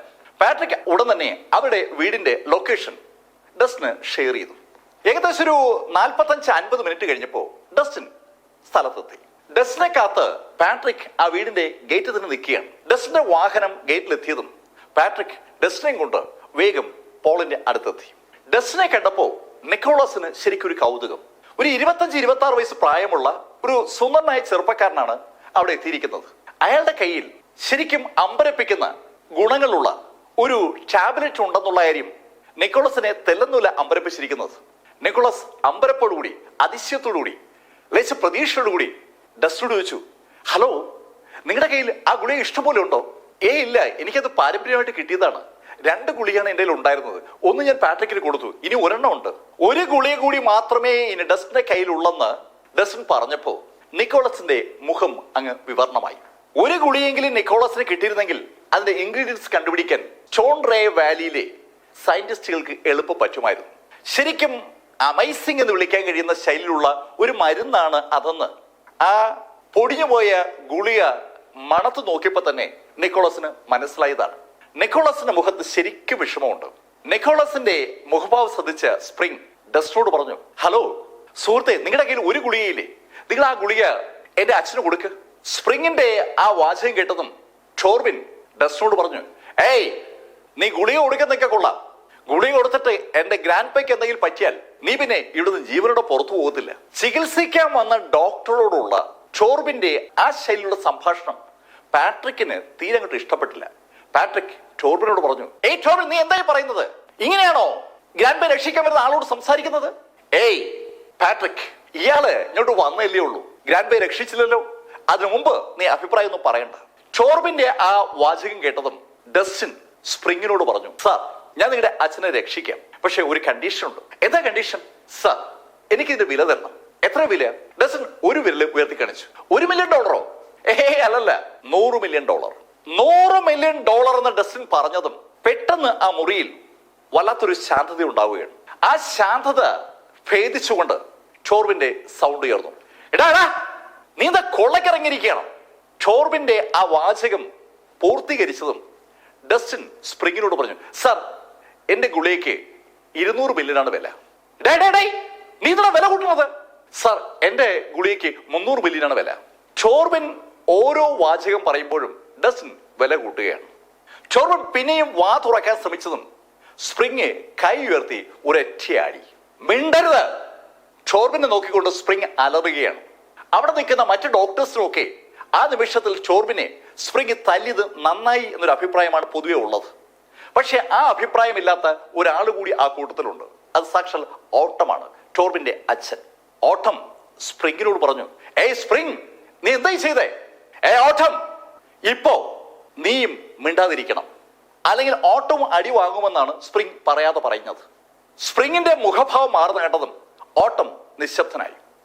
ഓട്ടമും ചോർബിനും ലേശം പുറകിലോട്ട് മാറിയതും സ്പ്രിങ് ഡസ്റ്റിനോട് പറഞ്ഞു, സുഹൃത്ത് നിങ്ങളുടെ പേരെന്താണ്? എന്റെ പേര് ഡസ്റ്റിൻ റൈസ്. ഡസ്റ്റിൻ, നിങ്ങൾ ചികിത്സ തുടങ്ങിക്കോ. ഡസ്റ്റിൻ റൈസ് പോളിനെ ഒന്ന് പരിശോധിച്ചു. അതിനുശേഷം ഡസ്റ്റിൻ പോളിന്റെ ഷർട്ട് ഒന്ന് അഴിച്ചു. ഡസ്റ്റിൻ റൈസിന്റെ ആക്ഷൻസ് നിക്കോളാസ് ശ്രദ്ധിച്ച് കണ്ടുകൊണ്ട് നിൽക്കുകയാണ്. ഡസ്റ്റിന് എന്തോ ഒരു പ്രത്യേകത ഉണ്ടെന്ന് ഡസ്റ്റിന്റെ ആക്ഷൻ കണ്ട നിമിഷം മുതൽ നിക്കോളസിന് ഒരു തോന്നലുണ്ട്. ഡസ്റ്റിൻ പോളിന്റെ ആ ഷർട്ട് അഴിച്ചിട്ട് 3 നീഡിലുകൾ കയ്യിലെടുത്തു. സിൽവർ നീഡിലുകൾ. അതിൽ ഒരു നീഡിൽ ഡസ്റ്റിൻ കഴുത്തിലെ പ്രഷർ പോയിന്റിലേക്ക് ഒന്ന് കുത്തി. അതിനുശേഷം രണ്ടാമത്തെ നീഡിലെടുത്ത് നെഞ്ചിന്റെ താഴോട്ടും മൂന്നാമത്തെ നീഡിൽ പൊക്കിളിന്റെ സമീപത്താണ് കുത്തിയത്. 3 നീഡിലും ഏകദേശം നേർരേഖയിലാണ് വരുന്നത്. നേർരേഖയിൽ ആ 3 നീഡിലും ഉറപ്പിച്ചതിന് ശേഷം ഡസ്റ്റിന്റെ വിരല് ആ പൊക്കിളിനടുത്തുള്ള നീഡിലടുത്തുകൊണ്ട് ഒന്ന് ഞൊടിച്ചു. ഡസ്റ്റിന്റെ വിരൽ അനങ്ങിയതും ശരിക്കും അമ്പരപ്പിക്കുന്ന ഒരു സംഭവം അവിടെ ഉണ്ടാവുകയാണ്. ഡസ്റ്റിന്റെ ആ വിരൽ അനക്കത്തിന് അനുബന്ധിച്ച് ആ 3 നീഡിലും ഒരുമിച്ച് കറങ്ങി തുടങ്ങി. ഡസ്റ്റിൻ ആ 3 നീഡിലും തൊട്ടിട്ടില്ല. ഡസ്റ്റിൻ വിരൽ അണക്കിയതേ ഉള്ളൂ. ആ നിമിഷം തന്നെ പൊക്കിളിനടുത്തുള്ള നീഡിലും നെഞ്ചിനടുത്തുള്ള നീഡിലും കഴുത്തിലുള്ള നീഡിലും ഒരുമിച്ച് അനങ്ങി തുടങ്ങി. ശരിക്കും അതിങ്ങനെ വൈബ്രേറ്റ് ചെയ്യാണ്. ആ 3 നീഡിലേക്കും ഡസ്റ്റിന്റെ ഇന്റേണൽ എനർജി കടത്തി വിട്ടതാണെന്ന് വ്യക്തമാണ്. പക്ഷെ അത് അറിയാവുന്നവരും അറിഞ്ഞുകൂടാത്തവരും ആ കൂട്ടത്തിലുണ്ട്. നിക്കോളാസ് വളരെ അമ്പരപ്പോടുകൂടിയാണ് ആ കാഴ്ച കണ്ടത്. അക്യുപങ്ചർ ചികിത്സ നന്നായി ചെയ്യുന്ന ഡോക്ടർമാർ ഒരുപാട് സ്റ്റോൺ റേ വാലിയിലുണ്ട്. പക്ഷെ അവരാരും ഈ ശൈലിയിൽ ചികിത്സിക്കുന്നത് നിക്കോളസ് ശ്രദ്ധിച്ചിട്ടില്ല. നിക്കോളസ് അമ്പരപ്പോടെ പോളിനെ അങ്ങനെ നോക്കുമ്പോൾ ഡസ്റ്റിൻ ആ കറുത്ത ജെമിഫൻ പുറത്തെടുത്തു. ആ ജെമിഫൻ ഡസ്റ്റിൻ പോളിന്റെ വായിലേക്ക് വെച്ച് അടച്ചു പിടിച്ചു. ആ ഏതാനും സെക്കൻഡ് നേരത്തേക്കാണ് ഡസ്റ്റിൻ അടച്ചു പിടിച്ചത്. എല്ലാവരും അത്ഭുതത്തോടുകൂടി ഡസ്റ്റിന്റെ ആക്ടിവിറ്റീസ് അങ്ങനെ നോക്കി നിൽക്കുമ്പോൾ ഡസ്റ്റിൻ പോളിനെ പതുക്കെ ഉയർത്തുകയാണ്. പോളിന്റെ ഇടുപ്പ് മുതൽ മുകളിലോട്ടുള്ള ഭാഗം ഡസ്റ്റിന്റെ പുറത്തേക്ക് ചേർത്ത് പിടിച്ചിട്ട് ഡസ്റ്റിൻ വലത് കൈ പോളിന്റെ പുറകുവശത്ത് കൊണ്ടുവന്നു. അതിനുശേഷം ഡസ്റ്റിൻ ഒരൊറ്റയാടി, കൃത്യം നട്ടലിന്റെ ഭാഗത്താണ് ഡസ്റ്റിൻ ഒറ്റ അടി അടിച്ചത്. ആ അടി പോളിന്റെ മുതുകിൽ വീണതും പോളിന്റെ വിരലുകൾ ചലിച്ചതും നിക്കോളസ് കണ്ടു. ശരിക്കും ആ രംഗം നിക്കോളസിനെ ഞെട്ടിച്ചിരിക്കുകയാണ്. നിക്കോളസ് അമ്പരന്ന് നോക്കി നിൽക്കേ ഡസ്റ്റിൻ പോളിനെ വീണ്ടും ബെഡിലേക്ക് കിടത്തി. ഇപ്പോ പോളിന്റെ കാൽവിരലുകളിൽ പതുക്കെ ഒരു മാറ്റം വരുന്നത് വിസിബിൾ ആണ്. കൈവിരലുകളിലും മാറ്റം വരികയാണ്. അതുവരെ ഏതാണ്ട് തണുത്തുറഞ്ഞു കിടന്നിരുന്ന പോളിന്റെ ശരീരത്തിലേക്ക് പതുക്കെ ഊർജ്ജം ഇങ്ങനെ കയറി വരികയാണ്. ഡസ്റ്റിൻ പോളിനെ നോക്കിയിട്ട് സ്പ്രിങ്ങിനോട് പറഞ്ഞു, ഒരു 3 മണിക്കൂർ സമയം കഴിയുമ്പോൾ ആള് ശരിയാകും. പക്ഷെ ഒരു കണ്ടീഷൻ ഉണ്ട്, ഈ നീഡിലുകൾ ഇളക്കരുത്. അടുത്ത 3 മണിക്കൂർ ആ നീഡിലുകൾ അവിടെ തന്നെ ഇരിക്കണമെന്നാണ് ഡസ്റ്റിൻ പറഞ്ഞതിന്റെ അർത്ഥം. ആ നീഡിലുകൾ അപ്പോഴും മൂവ് ചെയ്തുകൊണ്ടിരിക്കുകയാണ്. ഒരു ആക്ഷൻ ആ നീഡിൽ വഴി പോളിന്റെ ബോഡിയിൽ നടക്കുന്നു എന്ന് അർത്ഥം. ഇത് കേട്ടപ്പോൾ സ്പ്രിങ്ങിന് ഒത്തിരി സന്തോഷമായി. സ്പ്രിങ് ആട്ടത്തോട് പറഞ്ഞു, ഓട്ടം എത്രയും പെട്ടെന്ന് ഡസ്റ്റിന്റെ അക്കൗണ്ടിലേക്ക് പണം ട്രാൻസ്ഫർ ചെയ്യും. ഡസ്റ്റിൻ ചോദിച്ചിരിക്കുന്നത് $300 മില്യൺ ആണ്. ഒരു ഹ്യൂജ് എമൗണ്ട് ആണ്. ആ ഹ്യൂജ് എമൗണ്ട് ഡസ്റ്റിൻ ട്രാൻസ്ഫർ ചെയ്ത് കൊടുക്കാൻ സ്പ്രിങ് ഓട്ടത്തിന് ഉത്തരവ് കൊടുത്തതും ഓട്ടം ടോർബിനും ഡസ്റ്റിനെയും കൊണ്ട് മുന്നോട്ട് കടന്നു. ഡസ്റ്റിനെ അവർ ആ മെഡിക്കൽ റൂമിൽ നിന്ന് പുറത്തിറക്കി മുന്നോട്ട് കൊണ്ടുപോകുമ്പോൾ ഡസ്റ്റിൻ ഹിൽ കുടുംബത്തിന്റെ ബാക്കി ബിൽഡിംഗ് ഒക്കെ കാണുകയാണ്. ഡസ്റ്റിൻ ഇപ്പോഴാണ് ഹിൽ കുടുംബത്തിന്റെ ആ കോമ്പൗണ്ട് ശ്രദ്ധിക്കുന്നത്. യഥാർത്ഥത്തിൽ ഒരു വലിയ മലയിലാണ് ഹിൽ കുടുംബത്തിന്റെ ആ സാമ്രാജ്യം ബിൽഡ് ചെയ്തിരിക്കുന്നത്. ഹിൽ കുടുംബം എന്ന് അവർ വിളിക്കുന്നത് തന്നെ ആ കുന്നിന്റെ മുകളിൽ അവരുടെ വീടുകൾ സെറ്റ് ചെയ്തുകൊണ്ടാകും എന്നൊരു തോന്നൽ അത് കണ്ടപ്പോൾ ഡസ്റ്റിൻ ഉണ്ടാവുകയാണ്. ഒരു കൂറ്റൻ മതില് ആ മലയ്ക്ക് ചുറ്റുമായിട്ടുണ്ട്. ആ മലയെ വളരെ മനോഹരമായി യൂസ് ചെയ്തുകൊണ്ട് അനവധി ബിൽഡിങ്ങുകൾ അവിടെ ചെയ്തിട്ടുണ്ട്. ഹിൽ കുടുംബം മിൽസ്ബർഗിലെ ട്രമൻഡസ് 3-ൽ ഒരെണ്ണമാണ്. നേരത്തെ നമ്മൾ ഒരെണ്ണത്തിൽ പരിചയപ്പെട്ടു, അത് ഗ്രാൻഡ് കുടുംബമാണ്. ഗ്രാൻഡ് കുടുംബം പോലെ തന്നെ ട്രമൻഡസ് 3 വിഭാഗത്തിൽപ്പെട്ടതാണ് ഈ ഹിൽ കുടുംബവും. ഹിൽ കുടുംബത്തിന്റെ തലവനാണ് പോൾ ഹിൽ. പോൾ ഹില്ലിനെ മരുന്ന് കൊടുത്ത് പുറത്തു വന്ന ഡസ്റ്റിനെ ടോർബിനും ഓട്ടം കൂടി സ്വീകരണ മുറിയിൽ കൊണ്ടിരുത്തി. സ്വീകരണ മുറിയിൽ ഒറ്റയ്ക്കിരിക്കുന്ന ഡസ്റ്റിൻ ആ ഹാൾ മുഴുവൻ വീക്ഷിക്കുകയാണ്. ആഡംബരവും കുലീനതയും ഒന്നിച്ചു ചേർന്ന ഒരു ബിൽഡിങ്ങിന്റെ ഭാഗമാണ് ആ സ്വീകരണ മുറി. ഡസ്റ്റിൻ കൗതുകപൂർവ്വം ജനാലെ കൂടി പുറത്തേക്കൊക്കെ നോക്കുകയാണ്. ശരിക്കും മനോഹരമായ ഒത്തിരിയേറെ ബിൽഡിങ്ങുകൾ ആ മലയുടെ വിവിധ ഭാഗങ്ങളിലായിട്ട് അറേഞ്ച് ചെയ്തിട്ടുണ്ട്. ഒരു കാഴ്ച വിസ്മയം തന്നെയാണ് ഹിൽ കുടുംബത്തിന്റെ ആ സാമ്രാജ്യം എന്ന് പറയുന്നത്. ഏകദേശം ഒരു 10 മിനിറ്റ് കഴിഞ്ഞപ്പോൾ ആട്ടമും ടോർബിനും കൂടി അവിടെ എത്തി. ഹലോ ഡസ്റ്റിൻ, ദാ നിങ്ങളുടെ പണം. അങ്ങനെ പറഞ്ഞുകൊണ്ട് ടോർബിൻ ഒരു ചെക്ക് ഡസ്റ്റിന് കൊടുത്തു. ആ ചെക്കിലേക്ക് നോക്കിയ ഡസ്റ്റിൻ ടോർബിനോട് ചോദിച്ചു, ഏയ് ടോർബിൻ, ഇത് 3 മില്യൺ അല്ലേ എഴുതിയിരിക്കുന്നത്? എനിക്ക് വേണ്ടത് 300 മില്യൺ ആണ്. ഡസ്റ്റിൻ, നീ ചെയ്ത ജോലിക്കുള്ള കൂലിയാണ് തന്നത്. ഇത് തന്നെ വളരെ കൂടുതലാണ്. നിന്നെപ്പോലെ ഒരാള് ഒരു ജീവിതകാലം മുഴുവൻ പണിയെടുത്താൽ $3 മില്യൺ കിട്ടൂ. ഈ എമൗണ്ട് കിട്ടിയത് തന്നെ നിനക്ക് ഭാഗ്യമുള്ളത് കൊണ്ടാണ്. നിങ്ങൾ എന്തായി പറയുന്നത്? ഇതാണോ ഹിൽ കുടുംബത്തിന്റെ സ്വഭാവം? എനിക്കിത് വേണ്ട. അങ്ങനെ പറഞ്ഞുകൊണ്ട് ഡസ്റ്റിൻ ആ ചെക്ക് ടോർബിന്റെ മുഖത്തേക്ക് വലിച്ചൊരേറി. ശരിക്കും ഒരു ചെറിയ പേപ്പറാണ് ചെക്ക് ലീഫ്. പക്ഷെ ആ പേപ്പർ പോലും ഡസ്റ്റിന് എറിഞ്ഞപ്പോ ലേശം ശക്തിയോട് കൂടിയാണ് ടോർബിന്റെ മുഖത്ത് പതിച്ചത്. ടോർബിന് അതൊരു ഇൻസൾട്ടായി ഫീൽ ചെയ്തു. ടോർബിൻ ഡസ്റ്റിനെ അടിക്കാനായി കൈ നിവർത്തിയതും ഡസ്റ്റിൻ കാല് ഉയർത്തി ഒരൊറ്റ ചവിട്ട്. ഈ രംഗങ്ങൾ അതിവേഗമാണ് സംഭവിച്ചത്. ഓട്ടത്തിന് എന്തെങ്കിലും ചെയ്യാൻ കഴിയുമ്പോൾ ഡസ്റ്റിൻ ടോർബിനെ ചവിട്ടി തെറിപ്പിച്ചു. അപ്രതീക്ഷിതമായ ചവിട്ടിൽ ടോർബിൻ തെറിച്ച് അല്പം ദൂരേക്ക് വീണു. ദൂരേക്ക് വീണെങ്കിലും അവൻ ചാടി എണീറ്റു. അവനങ്ങോട്ട് വിശ്വസിക്കാൻ പറ്റുന്നില്ല. ഹിൽ കുടുംബത്തിനകത്ത് വന്ന് അവന്റെ പുറത്ത് ഒരാൾ കൈവയ്ക്കുമെന്ന് അവൻ എങ്ങനെയാ സ്വപ്നം കാണുക? ദേഷ്യത്തോടു കൂടി ടോർബിൻ ഓടി ഡസ്റ്റിന് അടുത്തേക്ക് വന്നു. ഇടവേന തല്ലിയല്ലേ അങ്ങനെ ചോദിച്ചുകൊണ്ട് അവൻ ഓടി വരുന്നത്. ഓടി വരുന്ന അവൻ ഡസ്റ്റിനെ അടിക്കാനായി ചാടി ഉയർന്നതാണ്. ഡസ്റ്റിൻ ആ നിമിഷത്തിന് ഒരു അടി കൂടെ കൊടുത്തു. അടിയേറ്റ് ടോർബിൻ ഒന്ന് കറങ്ങി. തറയിൽ വീണ അവൻ വീണ്ടും ചാടി എണീക്കുകയാണ്. ചാടി എണീറ്റ് ടോർബിന്റെ അടുത്തെത്തിയ ആട്ടം ഡസ്റ്റിനോട് ചോദിച്ചു, എടാ നീ എന്റെ പോലെ തല്ലിയല്ലേ, നീ ഇവിടുന്ന് പുറത്തു പോകത്തില്ല. അങ്ങനെ പറഞ്ഞുകൊണ്ട് അയാൾ ഒന്ന് കൈകൊട്ടിയതും 5-6 ആളുകൾ അവിടേക്ക് വന്നു. ശരിക്കും ഫൈറ്റേഴ്സിനെ അറേഞ്ച് ചെയ്ത് വെച്ചിട്ടാണ് ഓട്ടമും ടോർബിനും അകത്തേക്ക് വന്നതെന്ന് അത് കണ്ടപ്പോൾ തന്നെ ഡസ്റ്റിന് മനസ്സിലായി. ഡസ്റ്റിൻ പക്ഷെ 2 കൽപ്പിച്ചാണ്. ഡസ്റ്റിനെ അപമാനിക്കാൻ ഡസ്റ്റിൻ ആരെ അനുവദിക്കത്തില്ല. ഡസ്റ്റിൻ ആ ഗുണ്ടകളെ നേരിടാം എന്നിങ്ങനെ മനസ്സിൽ കരുതിയതും ഒരു ജോലിക്കാരൻ അകത്തേക്ക് ഓടി വന്നു. അയാൾ ഓടി വന്നോടെ തന്നെ ഓട്ടത്തോട് പറഞ്ഞു, നിർത്ത്. എന്താ സാർ, ആകെ പ്രശ്നമായിരിക്കണേ. എന്ത് പ്രശ്നം സാർ? പോൾ സാർ പ്രശ്നം ഉണ്ടാക്കുകയാണ്. അച്ഛൻ പ്രശ്നം ഉണ്ടാക്കുന്നതോ? ഗ്രാൻഡ് പ്രശ്നം ഉണ്ടാക്കുന്നു. എന്ത് പ്രശ്നം സാർ? പോൾ സാർ എല്ലാരെയും ആക്രമിക്കുകയാണ്. പോൾ ഹില്ലെ എല്ലാരെയും ആക്രമിക്കുന്നു എന്നുള്ള വാർത്ത ശരിക്കും ഒരു അമ്പരപ്പ് ആ സ്വീകരണമുറിയിൽ ഉണ്ടാക്കുകയാണ്. ഓട്ടമും ടോർബിനും കുറച്ച് ഗുണ്ടകളുമാണ് അതിനകത്ത് ഉള്ളത്. ഡസ്റ്റിനും പക്ഷെ ആ വാർത്ത ഒരു അമ്പരപ്പുണ്ടാക്കി. അങ്ങനെ സംഭവിക്കാനുള്ള സാധ്യതയില്ലല്ലോ എന്ന് ഡസ്റ്റിൻ ഇങ്ങനെ മനസ്സിൽ ആലോചിക്കുകയാണ്. 30 മിനിറ്റ് കഴിയാതെ പോള് ഉറക്കമെണീക്കാനുള്ള ഒരു സാധ്യതയുമില്ല. ഇതിപ്പോ ഏകദേശം 15 മിനിറ്റ് ആവും. ഇതിനിടയിൽ പോള് ഉറക്കമെണീറ്റിരിക്കുകയാണ്. എന്താണ് സംഭവിച്ചതെന്ന് അറിയാൻ വേണ്ടി ഓട്ടത്തിന്റെ പുറകെ ഡസ്റ്റിനും പോള് നിൽക്കുന്ന സ്ഥലത്തേക്ക് നടന്നു. പോൾ ഇപ്പോ നേരത്തെ കിടന്ന റൂമിൽ നിന്ന് ഇറങ്ങി പുറത്തുള്ള പൂന്തോട്ടത്തിൽ നിൽക്കുകയാണ്. പൂന്തോട്ടത്തിലേക്ക് ഡസ്റ്റിനും ഓട്ടമും ടോർബിനൊക്കെ വരപ്പോ അവിടെ ഒരു താണ്ഡവമാണ് നടക്കുന്നത്. പോൾ ഹില്ലിന്റെ താണ്ഡവം. ശരിക്കും അസാമാന്യ പ്രതിഭയായ ഒരു മാർഷൽ ആർട്ടിസ്റ്റാണ് പോൾ ഹില്ലെന്ന് ആ കാഴ്ച വിളിച്ചു പറയുകയാണ്. മെൽസ്ബർഗും സ്വിൻഡനും ബാക്കി 7 പ്രാവശ്യങ്ങൾ ഉൾപ്പെടുന്ന ബെലാർമോ മേഖലയിലെ ഏറ്റവും ശക്തനായ ഫൈറ്റർമാരിൽ ഒരാളാണ് സാക്ഷാൽ പോൾ ഹിൽ. പോൾ ഹില്ലിന്റെ ആ സ്വാധീനം കൊണ്ടാണ്, ആ ശക്തി കൊണ്ടാണ് ട്രമൻഡസ് 3 കുടുംബത്തിൽ ഒന്നായി ഹിൽ കുടുംബം മാറിയിരിക്കുന്നത്. പോൾ ഹില്ലിനെ പിടിച്ചു കെട്ടാനായി പോൾ ഹില്ലിന്റെ അടുത്തേക്ക് വന്ന സകല ആളുകളെയും പോള് അടിച്ച് തെറിപ്പിച്ചിരിക്കുകയാണ്.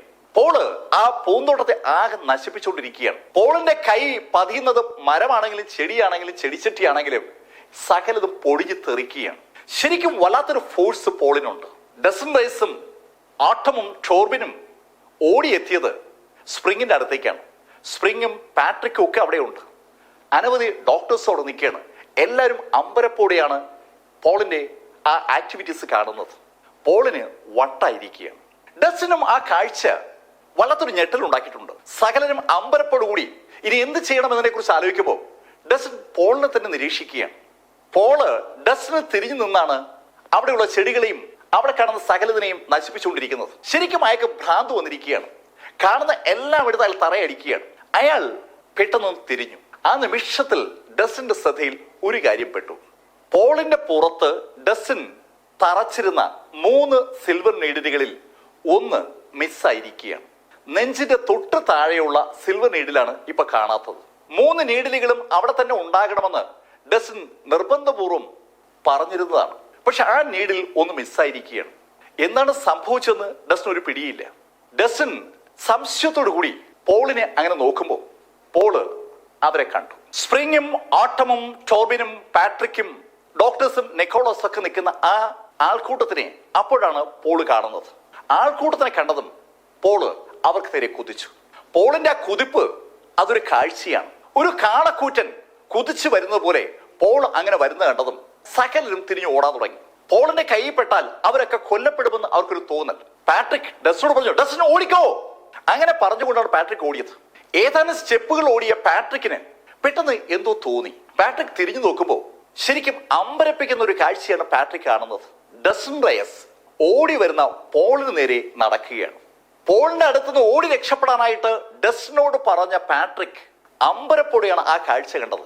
ആ കാഴ്ച കണ്ടത് പാട്രിക് ഡസ്റ്റിനെ ഉറക്കെ വിളിച്ചു, ഡസ്റ്റിൻ, എന്താ ഇത്, ഒഴിഞ്ഞു മാറ്. ഈ കാഴ്ച ടോർബിനും ആട്ടമൊക്കെ കണ്ടു. ടോർബിനെ ഡസ്റ്റിൻ തല്ലിയതാണ്. അതിൻ്റെതായ ദേഷ്യം ടോർബിനുണ്ട്. പക്ഷെ ആ നിമിഷത്തിലും അവൻ ഡസ്റ്റിനോട് വിളിച്ചു പറഞ്ഞു, അഹങ്കാരി, ഒഴിഞ്ഞു മാറണ്ട. പോൾ ഹില്ലിന്റെ ശക്തിയെക്കുറിച്ച് ഡസൻ റൈസിന് അറിയില്ല എന്ന് ടോർബിൻ അറിയാം. പോൾ ഹിൽ ഈ ഏരിയയിലെ നമ്പർ 1 എന്ന് വിളിക്കാൻ കഴിയുന്ന ആളാണ്. അദ്ദേഹത്തെ നേരിടാൻ സാധാരണഗതിയിൽ ഒരു മനുഷ്യനും പറ്റില്ല. ആ സമയത്താണ് പോൾ ഹില്ലിനെ പിടിച്ചു കെട്ടാനായി ഡസൻ റൈസ് മുന്നോട്ട് നീങ്ങുന്നത്. സ്പ്രിങ്ങും ഓട്ടം ഒക്കെ അതേ ശൈലിയിൽ വിളിച്ചു പറയുകയാണ്, ചെറുപ്പക്കാരൻ, മാറ്, വഴിമാറ്, ഓടി മാറ്, ഒളിക്ക്. പല തരത്തിലുള്ള അഭിപ്രായങ്ങൾ ആ പൂന്തോട്ടത്തിന്റെ പല ഭാഗങ്ങളിൽ നിന്നും അങ്ങനെ ഉയരുമ്പോഴേക്കും പോള് ഡസ്റ്റിനടുത്ത് എത്തിയിരുന്നു. സകലരും ഞെട്ടലോടുകൂടിയാണ് ആ കാഴ്ച കണ്ടത്.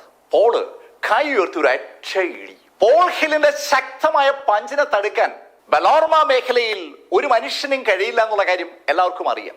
ഗ്രാൻഡ് മാസ്റ്റർ ആണ് പോൾ ഹിൽ. ഗ്രാൻഡ് മാസ്റ്ററെ കുറിച്ച് പറയുക മനുഷ്യരൂപത്തിലുള്ള ഒരു ന്യൂക്ലിയർ ബോംബ് എന്നാണ്. അത്ര ശക്തിയാണ് അവർക്ക്. ആ ശക്തിയുള്ള ഒരു മനുഷ്യൻ ഇത് ഡസൻ റൈസ് നേരെ ആഞ്ഞിടിക്കുകയാണ്.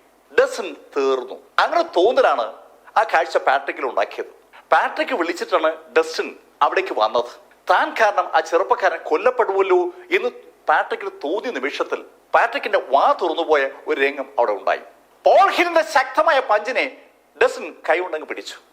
പോൾ ഹില്ലിന്റെ കൈ ഡസന്റെ കൈക്കകത്തിരിക്കുകയാണ്. സ്പ്രിങ്ങും ഓട്ടമും ടോർബിനും ഉൾപ്പെടെ ആ ഹിൽ കുടുംബത്തിലുള്ള മുഴുവൻ ആളുകളും ഏതാണ്ട് വാ പൊളിച്ചു പോയ നിമിഷമാണ്. പോൾ ഹില്ലിനെ നേരിടാൻ സാധാരണഗതിയിൽ ഒരു മാർഷൽ ആർട്ടിസ്റ്റുകൾക്കും കഴിയില്ല എന്നുള്ള കാര്യം അവർക്ക് എല്ലാവർക്കും അറിയാവുന്ന കാര്യമാണ്.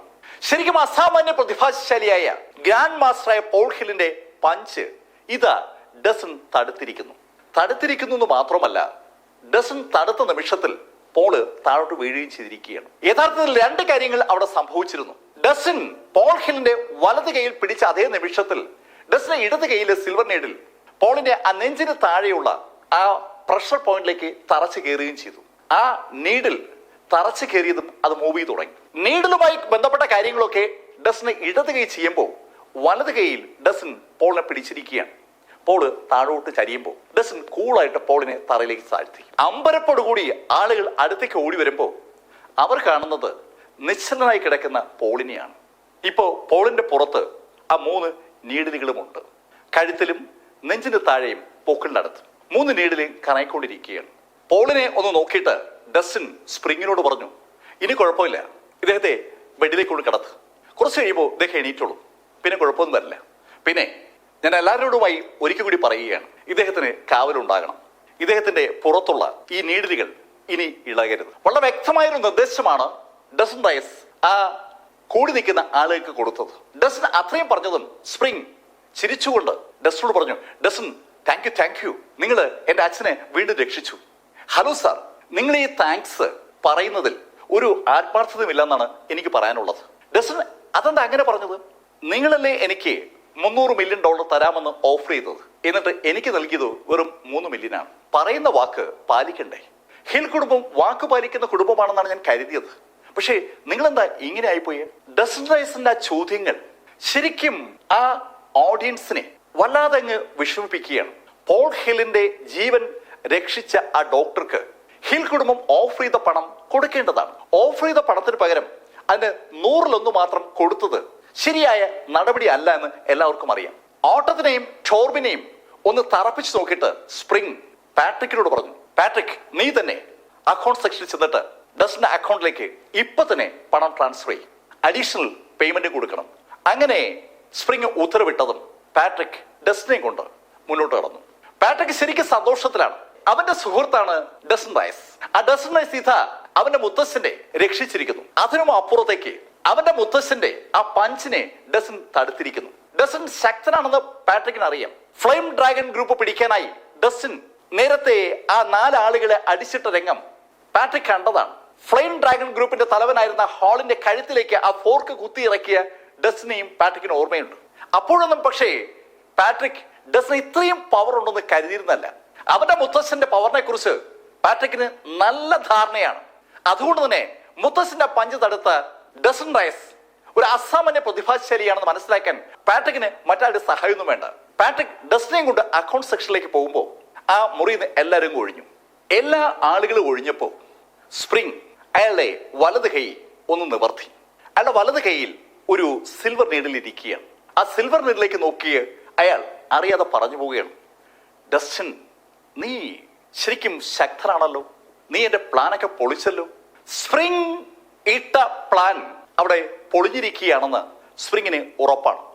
പക്ഷെ ഒരിക്കൽ കൂടി പോളിന്റെ പുറത്തുനിന്ന് ആ നീഡിൽ ഇളക്കുന്നത് സംശയം ഉണ്ടാക്കാൻ ഇടവരുമെന്ന് സ്പ്രിങ്ങിന് അറിയാം. അതുകൊണ്ട് സ്പ്രിങ് നിശബ്ദനായി ചുറ്റും നോക്കിയിട്ട് ജനാല വഴി ആ സിൽവർ നീഡിൽ പുറത്തേക്ക് എറിഞ്ഞു. ഈ സമയത്ത് അക്കൗണ്ട് സെക്ഷനിൽ എത്തിയ പാട്രിക് ഡസ്റ്റിന്റെ അക്കൗണ്ടിലേക്ക് $380 മില്യൺ ട്രാൻസ്ഫർ ചെയ്തത്. നേരത്തെ ഓഫർ ചെയ്ത 300 മില്യന് പുറമെ നഷ്ടപരിഹാരമായിട്ട് 80 മില്യൺ കൂടി പാട്രിക് ട്രാൻസ്ഫർ ചെയ്തു. ഡസ്റ്റിന്റെ അക്കൗണ്ടിലേക്ക് പണം ട്രാൻസ്ഫർ ചെയ്തിട്ട് ഡസ്റ്റിനെയും കൊണ്ട് വീടിന് പുറത്തേക്ക് നടക്കുമ്പോൾ പാട്രിക് ഡസ്റ്റിനോട് പറഞ്ഞു, ഡസ്റ്റിൻ, ഫ്ലെയിം ഡ്രാഗൺ ഗ്രൂപ്പിനെ പിടിക്കാനായിട്ട് ഹാളിനെ കൊന്നല്ലോ. Dustin, hall ആരാന്നറിയാവോ? ഇല്ല, ഹാളിനെ സ്പോൺസർ ചെയ്യുന്നത് ഇവിടെയുള്ള ഒരു വലിയ കുടുംബമാണ്, ഡോയൽ കുടുംബം. അവര് ശല്യക്കാരന്മാരാണ്. അവര് ഡസ്റ്റിനെ ഏതെങ്കിലും ശൈലിയിൽ ശല്യം ചെയ്താൽ ഡസ്റ്റിന് ഞങ്ങളുടെ സഹായം തേടാം. അങ്ങനെ പറഞ്ഞിട്ട് ഹിൽ കുടുംബത്തിന്റെ ഒരു ബാഡ്ജ് പാട്രിക് ഡസ്റ്റിന് കൊടുത്തു. ഇതെന്താണ് ഡസ്റ്റിൻ? ഈ ബാഡ്ജ് ഞങ്ങളുടെ കുടുംബത്തിന് സപ്പോർട്ട് ഉറപ്പിക്കുന്ന സാധനമാണ്. ഈ ബാഡ്ജ് കാണിക്കുമ്പോൾ ആൾക്കാർക്ക് അറിയാം ഹിൽ കുടുംബം ഈ ബാഡ്ജിന്റെ ഉടമയ്ക്കൊപ്പം ഉണ്ടെന്നും. ഞങ്ങൾ കൂടെ ഉണ്ടെങ്കിൽ ഡോയൽ കുടുംബം ഡസ്റ്റിനെ ഒന്നും ചെയ്യില്ല. ഡസ്റ്റിൻ പാട്രിക്കിനോട് താങ്ക്സ് പറഞ്ഞിട്ട് ആ ബാഡ്ജ് ഡസ്റ്റിന്റെ പോക്കറ്റിലേക്ക് വെച്ചു. ഒരു സാധനവും വെറുതെ കളയുന്നതിൽ അർത്ഥമില്ല എന്ന് ഡസ്റ്റിന് അറിയാം. ഡസ്റ്റിൻ പാട്രിക്കിനോട് യാത്ര പറഞ്ഞ് വീട്ടിലേക്ക് തിരിച്ചു. ഡസ്റ്റിൻ വീട്ടിലെത്തുമ്പോൾ അബിഗൽ ഡസ്റ്റിനെ കാത്തു നിൽക്കുകയാണ്. ഡസ്റ്റിനെ കണ്ടുടൻ അബിഗൽ ഓടി ഡസ്റ്റിന് അടുത്തെത്തി. അങ്കിൾ, എന്നെ ഒന്ന് സഹായിക്കണം. നിന്നെ ഞാൻ എന്തിനു സഹായിക്കണം? അങ്കിൾ, എൻ്റെ ഒരു കൂട്ടുകാരിയെ ഒരു പാർട്ടി വെച്ചിരിക്കുകയാണ്, എനിക്ക് അതിൽ പങ്കെടുക്കണം. നീ പോണം അങ്കിളോട് വന്നാലേ പറ്റൂ. ഞാൻ കൂടെ വരാനോ? എന്തിന്? അങ്കിൾ ഇല്ലാതെ പാർട്ടിക്ക് പോയ ഒരു രസമില്ല. അബിഗലിന്റെ ആ വാചകം കേട്ടപ്പോ എന്തോ ഒരു കുഴപ്പമുണ്ടെന്ന് ഡസ്റ്റിന് തോന്നി. അബിഗൽ, നീ കാര്യം പറ, എന്നെ എങ്ങനെയെങ്കിലും ഒന്ന് കൊണ്ടുപോകണം. എൻ്റെ ഏറ്റവും പ്രിയപ്പെട്ട കൂട്ടുകാരിയാണ്. അവളുടെ ബർത്ത്ഡേ ഫംഗ്ഷനിൽ ഞാൻ ചെന്നില്ലെങ്കിൽ അത് ശരിയാവില്ല. അങ്കിൾ എന്നോടൊന്ന് വന്നാൽ മതി. ഡസ്റ്റിനോട് ശരിക്കും നിർബന്ധപൂർവ്വം അബിഗൽ ആവശ്യപ്പെട്ടപ്പോ ഡസ്റ്റിൻ അബിഗലിനൊപ്പം പുറത്തു പോകാൻ സമ്മതിച്ചു. അവർ രണ്ടുപേരും കൂടി വീടിന് പുറത്തേക്ക് ഇറങ്ങുമ്പോൾ വാതിൽക്കൽ സാക്ഷൽ എഡ്മണ്ട് റോബിൻസൺ നിൽക്കുകയാണ്. റോബിൻസൺ അബിഗലിനെ കണ്ടതും അബിഗലിനോട് ചോദിച്ചു, നിന്നോട് ഞാൻ പറഞ്ഞിട്ടില്ലേ രാത്രി വീടിന് പുറത്തിറങ്ങരുതെന്ന്? അച്ഛൻ, ഞാനല്ല പുറത്തിറങ്ങുന്നത്, അങ്കിളെ പുറത്തിറങ്ങുന്നത്. ഡസ്റ്റിനാണ് പുറത്തിറങ്ങുന്നത് കേട്ടപ്പോ റോബിൻസൺ ഒരു കൗതുകം. ഡസ്റ്റിൻ, നിങ്ങൾ പുറത്തു പോകുന്നു? അതെ, ഞാനൊന്ന് പുറത്തു പോകാന്ന് വെച്ചു. അച്ഛാ, അങ്കിളിന് ഇവിടെ ഇരുന്ന് ബോറടിച്ചു, അതുകൊണ്ട് പുറത്തു പോകുന്നതാണ്. ഞാൻ കൂടെ ചെല്ലണമെന്നാ പറയുന്നത്. ഈ സിറ്റിക്ക് ഒന്ന് കാണിച്ചു കൊടുക്കാൻ എന്നോട് അങ്കിൾ ആവശ്യപ്പെടുകയാണ്. ഡസ്റ്റിനൊപ്പം പോണ? എന്നാ പിന്നെ മോള് വയ്ക്കോ. ഡസ്റ്റിനൊപ്പം പുറത്തു പോവുകയാണെങ്കിൽ അബിഗലിന് കുഴപ്പമൊന്നും വരില്ലെന്ന് റോബിൻസന് നല്ല ഉറപ്പാണ്. ആ ഉറപ്പുള്ളത് കൊണ്ട് റോബിൻസൺ അബിഗലിനെ കൂടി ഡസ്റ്റിനൊപ്പം വിട്ടു. ഡസ്റ്റിനും അബിഗലും കൂടി എത്തിയത് ഒരു മ്യൂസിക് ക്ലബിലാണ്. കരാക്കെ ബാറും മ്യൂസിക് ബാറും തമ്മിൽ വ്യത്യാസമുണ്ട്. കരാക്കെ ബാറിൽ സകലരും കയറിങ്ങ് പാടും. ഇവിടെ മ്യൂസിക് ക്ലബിൽ പാടാൻ അറിയാവുന്ന ആളുകൾ മാത്രമേ പാടത്തുള്ളൂ. ആളുകൾ പാടുമ്പോൾ ടേബിളിന് ചുറ്റിരിക്കുന്ന ആളുകൾ അല്പസ്വല്പം വൈനൊക്കെ കുടിച്ച് ബീറൊക്കെ കുടിച്ച് അല്ലെങ്കിൽ മറ്റു ഭക്ഷണമൊക്കെ കഴിച്ച് ആ പാട്ട് ആസ്വദിക്കുകയാണ് പതിവ്. മ്യൂസിക് ക്ലബ്ബ് മിൽസ്ബർഗിൽ ഒരു തരംഗമാണ്, കരാക്കെ ബാറുകൾ പോലെ. മ്യൂസിക് ക്ലബിലേക്ക് കയറിയതും ഡസ്റ്റിൻ അബിഗലിന് ചോദിച്ചു, നിന്റെ കൂട്ടുകാരുടെ ബർത്ത്ഡേ എന്ന് പറഞ്ഞിട്ട് നീ എന്നെ വിളിച്ചുകൊണ്ടൊന്ന് മ്യൂസിക് ക്ലബിലേക്കാണ്? അങ്കിൾ, മ്യൂസിക് ക്ലബിലെന്നൊക്കെ പറഞ്ഞ അങ്കിൾ വരില്ലെന്ന് എനിക്കറിയാം, അതുകൊണ്ടല്ലേ അങ്കിളിനോട് ഞാൻ അങ്ങനെ പറഞ്ഞത്. 18-19 വയസ്സ് മാത്രം പ്രായമുള്ള ആ പെൺകുട്ടിയുടെ തമാശ ഡസ്റ്റിൻ അങ്ങ് ഉൾക്കൊള്ളുകയായിരുന്നു. ഡസ്റ്റിൻ ചിരിച്ചുകൊണ്ട് അബിഗലിനൊപ്പം മ്യൂസിക് ക്ലബിലേക്ക് കയറി. അവരെ അകത്തേക്ക് കയറിയപ്പോ ഡസ്റ്റിന് പരിചയമുള്ള കുറെ ആളുകളുണ്ട്. ഡസ്റ്റിൻ നേരത്തെ കണ്ട അബിഗലിന്റെ കൂട്ടുകാരാണ് അവിടെ ഉള്ളത്. നെൽസൺ ഫ്രോസ്റ്റിന്റെ ടീമിനെ ഡസ്റ്റിൻ നേരിടുമ്പോ അവിടെ ഉണ്ടായിരുന്ന അതേ ടീം. ആ ടീം അംഗങ്ങൾക്ക് ഡസ്റ്റിനെ കണ്ടപ്പോ ഒരു ചമ്മൽ. അബിഗൽ എന്തിനാ ഇയാളെ കൂടെ വിളിച്ചുകൊണ്ട് വന്നത്? ഡസ്റ്റിനോട് ഇടിച്ചു നിൽക്കാൻ പറ്റില്ലെന്ന് അവർക്ക് അറിയാം. ഡസ്റ്റിൻ അന്ന് ഫ്ലെയിം ഡ്രാഗൺ ഗ്രൂപ്പിന്റെ ആളുകളെ തല്ലി ഒതുക്കുന്നത് അവരൊക്കെ കണ്ടതാണ്. ആ ഗ്രൂപ്പിനൊപ്പം ഒരു സുന്ദരിയുണ്ട്. ആ സുന്ദരിയെ ഒറ്റ നോട്ടത്തിൽ തന്നെ ആരും ശ്രദ്ധിക്കും. ആ സുന്ദരിയെ കണ്ടതും അബിഗൽ ഓടി അവളുടെ അടുത്തെത്തി. ഏയ് റൂബി, നിന്നെ കാണാനാണ് ഞാൻ വന്നത്. റൂബിയും അബിഗലിനെ കണ്ടപ്പോൾ ശരിക്കും സന്തോഷത്തിലാണ്. റൂബിയെ ചൂണ്ടിക്കാണിച്ച് അബിഗൽ ഡസ്റ്റിനോട് പറഞ്ഞു, മിസ്റ്റർ റയസ്, ഇത് റൂബി. റൂബി ശരിക്കും ഒരു സോഷ്യൽ മീഡിയ താരമാണ്. അനവധി പ്രോഗ്രാംസ് ചെയ്യുന്ന ഒരു വ്യക്തിയാണ് റൂബി. റൂബിയെ കണ്ടാൽ ആരും ഒന്ന് നോക്കും. അവള് ശരിക്കും സുന്ദരിയാണ്. റൂബി ആ ഗ്രൂപ്പിന്റെ ഇടയിൽ നിന്ന് അബിഗലും ഡസ്റ്റും നിൽക്കുന്ന ഭാഗത്തേക്ക് വന്നപ്പോൾ ആ മ്യൂസിക് ഷോ കാണാൻ വന്ന അനവധി ആളുകൾ റൂബിയെ കണ്ടു. സകലരും റൂബിയെ കണ്ട് കൈ കാണിക്കുകയാണ്. റൂബി ഒരു സോഷ്യൽ മീഡിയ താരമായതുകൊണ്ട് തന്നെ സകലരും റൂബിയുടെ അടുത്തേക്ക് വന്നു. സകലർക്കും സെൽഫി എടുക്കാനും ഫോട്ടോ എടുക്കാനൊക്കെ താല്പര്യമുണ്ട്. പെട്ടെന്ന് ലേശം തടിച്ച ഒരാള് റൂബിയോട് പറഞ്ഞു, ഏയ് മിസ് റൂബി, നിങ്ങൾ സ്റ്റേജിലേക്ക് ഒന്ന് കയറണം. ആൾക്കൂട്ടം ഒരുപാട് ഉള്ളത് കൊണ്ട് സ്റ്റേജിൽ കയറിയാൽ സ്വാഭാവികമായിട്ട് എല്ലാവർക്കും കാണാൻ പറ്റുമല്ലോ. ആ തടിയൻ പറഞ്ഞത് കേട്ടതും ബാക്കിയുള്ള ആളുകൾ അത് ആവർത്തിച്ചു. എല്ലാരും കൂടി ഒന്ന് നിർബന്ധിച്ചപ്പോ റൂബി സ്റ്റേജിലേക്ക് കയറി. അവളൊരു താരമാണ്, സെലിബ്രിറ്റിയാണ്. സ്റ്റേജിലേക്ക് റൂബി കയറിയതും ആ തടിയൻ റൂബിയോട് പറഞ്ഞു, മിസ് റൂബി, നിങ്ങളൊന്ന് പാടണം. ഏയ് എനിക്ക് പാടാൻ അറിയത്തില്ല. ഏയ് അത് പറ്റത്തില്ല, സ്റ്റേജിൽ കയറിയാൽ പാടിയേ പറ്റൂ. മ്യൂസിക് ഷോയാ നടക്കുന്നത്. ആ സ്റ്റേജിലേക്ക് ആര് കയറിയാലും അവർ പാടണം, അതാണ് നിയമം. റൂബി താൻ പെട്ടുവെന്ന് അപ്പോഴാ മനസ്സിലാക്കുന്നത്. റൂബിക്ക് എന്തെങ്കിലും മറുപടി പറയാൻ കഴിയും മുമ്പ് ആ തടിയൻ ഉറക്കെ അവിടെ ഇരിക്കുന്ന ഓഡിയൻസിനോടായി പറഞ്ഞു, ഞാൻ റൂബിയുടെ പാട്ടിന് വേണ്ടി 5 ബോട്ടിൽ റെഡ് വൈൻ ഓഫർ ചെയ്യുകയാണ്. 5 ബോട്ടിൽ റെഡ് വൈൻ എന്ന് കേട്ടപ്പോ പെട്ടെന്ന് ആ ഓഡിയൻസിനിടയിൽ വലിയൊരു ഐഡിയ ഉണ്ടായി. സ്റ്റേജിലേക്ക് പാടാൻ വരുന്ന ആൾക്കാരുടെ പേരിൽ ഇതുപോലെ ഓഫർ വെക്കുന്ന പലരുമുണ്ട്. 5 റെഡ് വൈൻ റൂബിക്കാണ് കിട്ടുക. 5 ബോട്ടിൽ റെഡ് വൈൻ വെച്ച ആള് പറയുന്ന പാട്ട് ഇനി റൂബി പാടണം, അതാണ് കണ്ടീഷൻ. പെട്ടെന്ന് നീൽ പറഞ്ഞു, റൂബി ഞാൻ പറയുന്ന പാട്ട് പാടിയാൽ മതി. ഞാൻ റൂബിക്ക് വേണ്ടി 10 ബോട്ടിൽ റെഡ് വൈൻ വെക്കുകയാണ്. കൂടുതൽ തുക ആര് മുടക്കുന്നു അവര് പറയുന്നത് പോലെ പാടാൻ റൂബി ബാധ്യസ്ഥയാണ്. അപ്പോഴും റൂബി പറയുകയാണ്, ഹലോ എനിക്ക് പാടാൻ അറിയില്ല. റൂബിയുടെ വാക്കുകൾ ആരും ശ്രദ്ധിക്കത്തില്ല. ആളുകളുടെ ശ്രദ്ധ ആ ബെറ്റിലേക്ക് മാറിയിരിക്കുകയാണ്. 10 ബോട്ടിൽ നീല് ഓഫർ ചെയ്തതും ആ തടിച്ച മനുഷ്യൻ ഉറക്കെ ചിരിച്ചുകൊണ്ട് നീലിനോട് പറഞ്ഞു, ഓഹോ അങ്ങനെയാണോ? അങ്ങനെയാണെങ്കിൽ ഞാൻ 100 ബോട്ടിൽ റെഡ് വൈൻ ഓഫർ ചെയ്യുന്നു. 100 ബോട്ടിൽ റെഡ് വൈൻ എന്നൊക്കെ പറയുമ്പോൾ $1,00,000 വിലയാകും. അപ്രതീക്ഷിതമായിട്ട് അയാൾ 100 ബോട്ടിൽ റെഡ് വൈൻ ഓഫർ ചെയ്തപ്പോ നീല് ഒന്ന് പരിങ്ങി. നീലിന്റെ കുടുംബം അത്യാവശ്യം പണം സമ്പാദിക്കുന്ന കുടുംബമാണ്. അവന് നല്ല പോക്കറ്റ് മണി എല്ലാ മാസവും അവന് വീട്ടിൽ നിന്ന് കിട്ടുന്നതുമാണ്. പക്ഷേ 100 ബോട്ടിൽ റെഡ് വൈനൊക്കെ ഓഫർ ചെയ്യത്തക്ക രീതിയിൽ അവന്റെ പണം മുടക്കണമോ വേണ്ടയോ എന്നൊരു സംശയം അവനുണ്ട്. അവനൊന്ന് സംശയിച്ചു. പക്ഷെ അവന്റെ കൂടെയുള്ള നീനയും ബാക്കിയുള്ള പെൺകുട്ടികളും ഒക്കെ നീലിനോട് പറഞ്ഞു, നീൽ കയറ്റി പിടിക്ക്. സകല പെമ്പിള്ളരും കൂടെയുള്ള പയ്യന്മാരും ഒക്കെ നീലിനെ ഒന്ന് പ്രോത്സാഹിപ്പിച്ചതും നീല് റൂബിയോട് പറഞ്ഞു, റൂബി ഞാൻ 200 ബോട്ടിൽ ഓഫർ ചെയ്യുന്നു. $2,00,000 ഒരു ഓഫറാണ് അവിടെ വന്നിരിക്കുന്നത്. കളി കടക്കുകയാണ്. $2,00,000 തുല്യമായ വിലയ്ക്കുള്ള വൈനാണ് നീല് റൂബിക്ക് വേണ്ടി മുടക്കാമെന്ന് ഓഫർ ചെയ്തത്. അത് കേട്ടതും നമ്മുടെ തടിയൻ ഒന്ന് ചിരിച്ചു. ഇത് കൊള്ളാം. അയാളത് കൈയടിച്ചിട്ട് പറഞ്ഞു, ഓക്കെ ഞാൻ $1 മില്യൺ റൂബിക്ക് വേണ്ടി മുടക്കാൻ പോവുകയാണ്. റൂബി ഇനി ഞാൻ പറയുന്ന പാട്ട് നീ പാടിയാ മതി. $1 മില്യൺ കേട്ടപ്പോ നീലിനൊപ്പമുള്ള ആ ടീമുകളും പെട്ടെന്ന് അറിയാതെ അവരുടെ കസേരയിൽ ഇരുന്നു പോവുകയാണ്.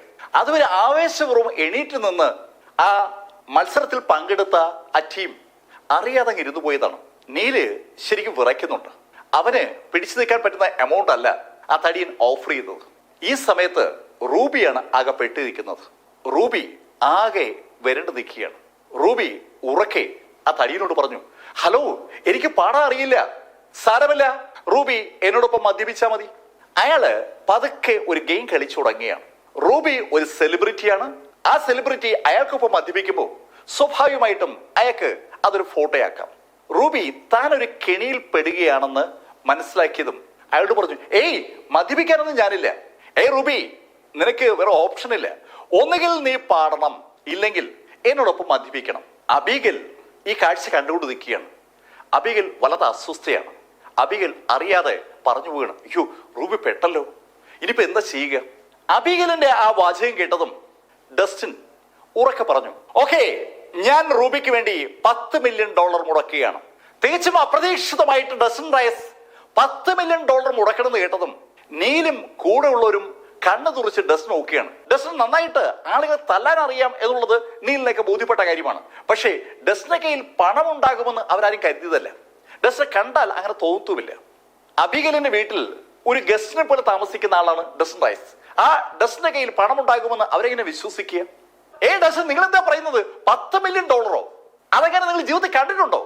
നീലും കൂട്ടരും ആ ചോദ്യം ചോദിച്ചപ്പോ നമ്മുടെ തടിയന് അതങ്ങ് സൂഹിച്ചു. അയാൾ ലേശ കൗതുകത്തോടെയും പുഞ്ചിരിയോടു കൂടിയും ഡസ്റ്റിനെ തിരിഞ്ഞു. ഹേയ് സുഹൃത്തെ, നിങ്ങൾ ആരാ എന്ന് എനിക്ക് അറിയത്തില്ല. എന്തായാലും നിങ്ങൾ $10 മില്യൺ ഇവിടെ മുടക്കാന്ന് സമ്മതിച്ചപ്പോ ഞാനതങ്ങ് സമ്മതിക്കുകയാണ്. നിങ്ങൾ ആ പണം കൊടുക്ക്. നിങ്ങൾക്ക് ആ പണം കൊടുക്കാൻ പറ്റിയാൽ ഞാൻ ഈ മത്സരത്തിൽ നിന്ന് പിന്മാറാം. ആ തടിയൻ അത് പറഞ്ഞപ്പം ഡസ്റ്റൻ പേഴ്സിൽ നിന്ന് കാർഡ് എടുത്ത് സംഘാടകന്റെ കയ്യിലേക്ക് കൊടുത്തു. സംഘാടകന്റെ കയ്യിലേക്ക് ഡസ്റ്റൻ ആ കാർഡ് കൊടുക്കുമ്പോൾ അബിഗൽ ഡസ്റ്റനോട് ചോദിക്കുകയാണ്, ഡസ്റ്റൻ, സത്യത്തിൽ നിങ്ങളുടെ കയ്യിൽ പൈസ ഉണ്ടോ? അവൾ ആകെ പെട്ടു നിൽക്കുകയാണ്. അവൾക്ക് പരിചയമുള്ളത് അവളുടെ അച്ഛനെയാണ്.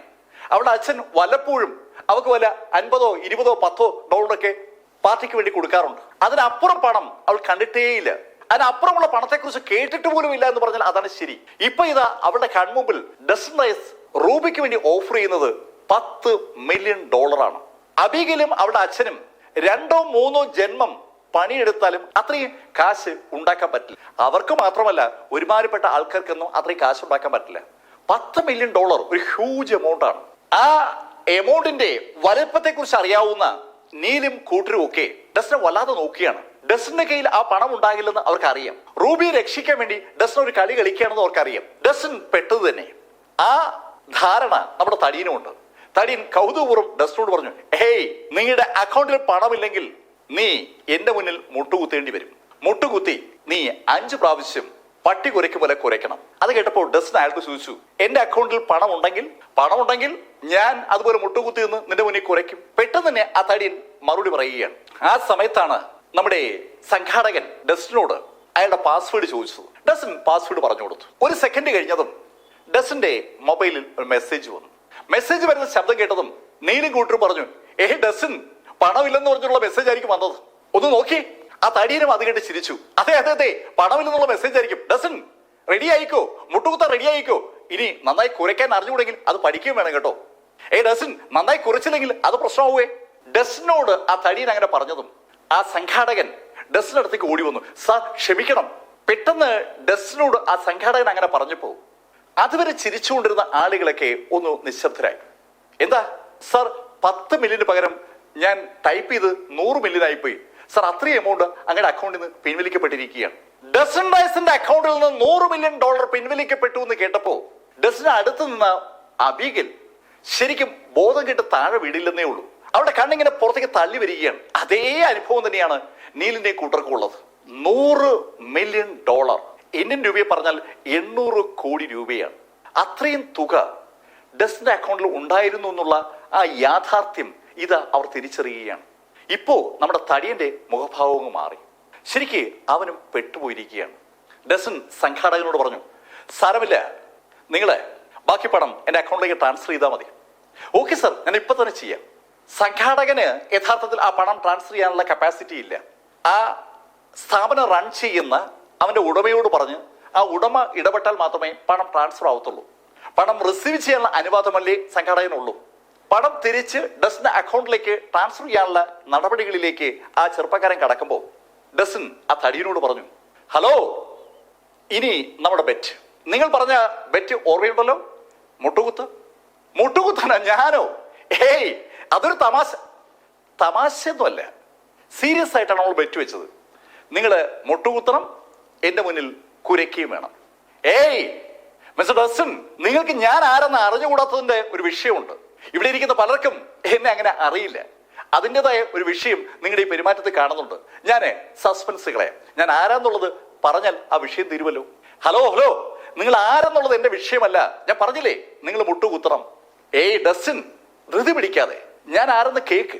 ഡസ്റ്റിനോട് അങ്ങനെ പറഞ്ഞിട്ട് ആ വണവും പൊക്കവുമുള്ള മനുഷ്യൻ എല്ലാവരും ഒന്ന് നോക്കിയിട്ട് അവരോടായി പറഞ്ഞു, എന്റെ പേര് ഡങ്കൻ ഡോയൽ. എന്റെ ചേട്ടനാണ് ടെറി ഡോയൽ. ടെറി ഡോയലിനെ എല്ലാവർക്കും അറിയാം. മിൽസ്ബർഗിലെ ഫാബുലസ് 5 എന്നറിയപ്പെടുന്ന 5 കുടുംബങ്ങളിൽ ഒന്നാണ് ഡോയൽ കുടുംബം. ആ ഡോയൽ കുടുംബത്തിന്റെ കിരീടം വയ്ക്കാത്ത രാജാവാണ് ഈ ടെറി ഡോയൽ. ടെറി ഡോയലിന് ഒരു വലിയ സംവിധാനമുണ്ട്. അയാളാണ് മിൽസ്ബർഗിലെ പല സ്ഥാപനങ്ങൾക്കും പല കുടുംബങ്ങൾക്കും മാർഷൽ ആർട്ടിസ്റ്റുകളെ സപ്ലൈ ചെയ്തത്. അതായത് സെക്യൂരിറ്റി സംവിധാനം ഒരുക്കുന്നത് ടെറി ഡോയലിന്റെ ടീമാണ്. ആ ടെറി ഡോയലിന്റെ അനുജനാണ് ഈ ഡങ്കൻ ഡോയൽ. ഡങ്കൻ ഡോയലാണ് അവിടെ നിൽക്കുന്നതെന്ന് കേട്ടപ്പോൾ പെട്ടെന്ന് നീലിന്റെയും കൂട്ടരുടെയും മുഖം മാറി. അവർ ഡസ്റ്റിനോട് പറഞ്ഞു, ഡസ്റ്റിൻ വിട്ടേക്ക്, നിങ്ങൾക്ക് തൊടാൻ പറ്റുന്ന കക്ഷിയല്ല ഈ ഡങ്കൻ. അബിഗലും ഡോയൽ കുടുംബത്തെ കുറിച്ച് കേട്ടിട്ടുണ്ട്. അബിഗലും ഡസ്റ്റിനോട് പറഞ്ഞു, അങ്കിൾ വിട്ടേക്ക് വിട്ടേക്ക്. ആളുകൾ കേൾക്കാത്ത സമയത്ത് അവൾ ഡസ്റ്റിനെ അങ്കിൾ എന്നും, ആളുകൾ കേൾക്കുമ്പോൾ മിസ്റ്റർ റൈസ് നോക്കിയാണ് ഇപ്പൊ സംബോധന. ഡസ്റ്റിൻ അബിഗൽ പറഞ്ഞ കേട്ടപ്പോ ഒന്ന് ചിരിച്ചു. ഡസ്റ്റിൻ ഡങ്കനോട് പറഞ്ഞു, നീ ഏത് കുടുംബത്തിലെയാണെന്നുള്ളത് എന്റെ വിഷയമല്ല, നീ പറഞ്ഞ കാര്യം ചെയ്യണം. എന്റെ മുന്നിൽ മുട്ടുകുത്തണം, 5 തവണ നീ കുരയ്ക്കുകയും വേണം. എടോ, ഞാൻ പറഞ്ഞത് നിനക്ക് മനസ്സിലായില്ലേ? ഞാൻ ആരാണെന്ന് പറഞ്ഞു നീ കേട്ടില്ലേ? ഞാനേ ടെറി ഡോയലിന്റെ അനുജനാണ്. ഞാൻ ഡോയൽ കുടുംബത്തിലെ ഡങ്കൻ ഡോയലാണ്. മിസ്റ്റർ ഡങ്കൻ, ഞാൻ പറഞ്ഞല്ലോ, നിങ്ങൾ ആരെന്നുള്ളത് എന്റെ വിഷയമല്ല, നിങ്ങൾ മുട്ടുകുത്തണം, കുരയ്ക്കണം. ഡസ്റ്റിൻ വീണ്ടും കടുപ്പിച്ചങ്ങനെ പറഞ്ഞതും ഡങ്കൻ ഒന്ന് ചിരിച്ചു. നീ ഞാൻ വിചാരിച്ച പോലെ അല്ലല്ലോ. അങ്ങനെ പറഞ്ഞിട്ട് അയാൾ ഒന്ന് പുറകോട്ട് നോക്കിയപ്പോ അയാളുടെ 2 സെക്യൂരിറ്റി ഗാർഡുകൾ മുന്നോട്ട് വന്നു. അവരോടായി ഡങ്കൻ പറഞ്ഞു, ഇവനെ ഒരു പാഠം പഠിപ്പിക്കണം, അവന്റെ കാല് ഒന്ന് അടിച്ചോടിച്ചേക്ക്. ഡങ്കന്റെ ഡോയൽ കുടുംബത്തിനെ ബഹുമാനിക്കാതെ സംസാരിച്ച ഡസ്റ്റിന് ഒരു പണി കൊടുക്കേണ്ടത് അനിവാര്യമാണെന്ന് ഡങ്കന് തോന്നിയത് കൊണ്ടാണ് ഡങ്കൻ അയാളുടെ സെക്യൂരിറ്റി ഗാർഡുകളോട് അങ്ങനെ പറഞ്ഞത്. ഇത്തരം ഒരു അവസരത്തിന് കാത്തിരിക്കുകയായിരുന്നു തോന്നുന്നു ആ സെക്യൂരിറ്റി ഗാർഡുകൾ. സന്തോഷത്തോടെ അവർ രണ്ടുപേരും മുന്നോട്ട് വന്നു. അവർ മുന്നോട്ട് വരാൻ വേണ്ടി ഡസ്റ്റിൻ കാത്തു നിന്നില്ല എന്ന് പറഞ്ഞാൽ അതാണ് ശരി. ഡസ്റ്റിനും ലേശം മുന്നോട്ട് നടന്നു. നമ്മൾ സ്വപ്ന കഴിയുമ്പോൾ കാണുന്നത് ആ 2 സെക്യൂരിറ്റി ഗാർഡുകളും നിശ്ചലരായി തറയിൽ കിടക്കുന്നതാണ്. എന്താണ് സംഭവിച്ചതെന്ന് ഡങ്കന് പോലും വലിയ പിടിയില്ല. ആ സെക്യൂരിറ്റി ഗാർഡുകൾ ഡസ്റ്റിന് അടുത്തെത്തിയത് അയാൾ കണ്ടതാണ്. പക്ഷെ അടുത്ത നിമിഷത്തിൽ ഡസ്റ്റിന്റെ 2 കൈകളും 2 വശത്തേക്കും ചലിക്കുന്നതും അവര് താഴെ വീഴുന്നതും മിന്നായം പോലെ അയാളും കണ്ടു. ഡസ്റ്റിന്റെ പുറകിലായി നിൽക്കുന്ന നീലും കൂട്ടരും യഥാർത്ഥത്തിൽ എന്താണ് സംഭവിച്ചെന്ന് അറിഞ്ഞിട്ടില്ല. മുന്നോട്ട് വന്ന സെക്യൂരിറ്റി ഗാർഡുകളെ കാണാനില്ല എന്നുള്ള കാര്യം മാത്രം അവർക്ക് അറിയാം. ഡസ്റ്റിൻ ഡങ്കനോട് സംസാരിക്കുന്നതാണ് യഥാർത്ഥത്തിൽ അവരൊക്കെ കാണുന്നത്. മുട്ടുകുത്ത്, ഇടാ, നീ എന്റെ ആളുകളെ തല്ലിയല്ലേ? അങ്ങനെ ചോദിച്ചുകൊണ്ട് ഡങ്കൻ ഡസ്റ്റിനെ അടിക്കാനായി മുന്നോട്ട് കാല് വെച്ചതും ഡസ്റ്റിൻ കൈ ഉയർത്തി ഒരു അടിയാടി. അടിയേറ്റ് അയാള് ഒന്നിന്റെ സ്റ്റെപ്പ് പുറകോട്ട് നീങ്ങി. ശരിക്കും ഭീകരമായ ഒരു സൈസാണ് നമ്മുടെ ഡങ്കൻ ഉള്ളത്. ഒരു 150 കിലോയെങ്കിലും അയാൾക്ക് ഭാരം വരും. അത്രയും പൊക്കവും തടിയുമുള്ള ഒരു മനുഷ്യനാണ്. പെട്ടെന്ന് ആൾക്കൂട്ടത്തിനിടയിൽ വെച്ച്, അതും ഒരുപാട് പെമ്പിളരൊക്കെ ഉള്ള ആ സദസ്സിൽ വെച്ച് അയാളുടെ കവളിൽ ഡസ്റ്റിനെ അടിച്ചപ്പോ ഡങ്കൻ ശരിക്കും ദേഷ്യം കൊണ്ട് ജ്വലിക്കുകയാണ്. ദേഷ്യത്തോടു കൂടി ഡങ്കൻ ഡസ്റ്റിന് നേരെ പിന്നെ കുതിച്ചു വന്നു. ഈ സമയത്ത് പിന്നെ ഡസ്റ്റിൻ വേറൊന്നും നോക്കിയില്ല. ഡസ്റ്റിൻ ഒരൊറ്റ ഇടിയേറ്റ് ഡങ്കൻ ഡോയൽ തറയിന്ന് ഒന്ന് പൊങ്ങി. ശരിക്കും ആ ശൈലിയിലുള്ള ഒരു ഇടിയാണ് ഡസ്റ്റിൻ ഇടിച്ചത്. ഡസ്റ്റിന്റെ ആ ലെഫ്റ്റ് ഹാൻഡോടുള്ള ഒരൊറ്റ ഇടി ഡങ്കനെ തറയിന്ന് ഇങ്ങനെ പൊക്കുകയാണ്. തറയിന്ന് ഡങ്കൻ പൊങ്ങുമ്പോൾ അതൊരു കാഴ്ചയാണ്.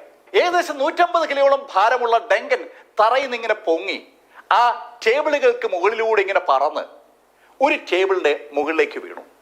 ആ ടേബിളിന്റെ മുകളിലേക്ക് ഡങ്കൻ വീഴുമ്പോൾ ആ ടേബിള് അപ്പാടെ ഒടിഞ്ഞ് താഴേക്ക് വീഴുകയാണ്. ഡങ്കൻ ആകാശത്തേക്ക് ഉയർന്ന് അങ്ങനെ പറന്നു പോകുന്ന നിമിഷം മുതൽ ആ എൻറ്റയർ മ്യൂസിക് ക്ലബും ഏതാണ്ട് നിശ്ചലമാണ്. ശ്വാസം പിടിച്ച് ആ കുട്ടികൾ ആ കാഴ്ച കണ്ടു. ആകാശത്തൂടെ പറന്നു പോകുന്ന ഡങ്കൻ എന്ന ആ കാഴ്ച. ആ കുട്ടികൾ അങ്ങനെ നോക്കി നിൽക്കുമ്പോൾ ഡങ്കൻ ടേബിളിന്റെ മുകളിലേക്ക് വീഴുന്നു. ആ ടേബിൾ തവിട് പൊടിയായി തറയിൽ വീഴുന്നു. ഒരു നിമിഷത്തെ നിശബ്ദത.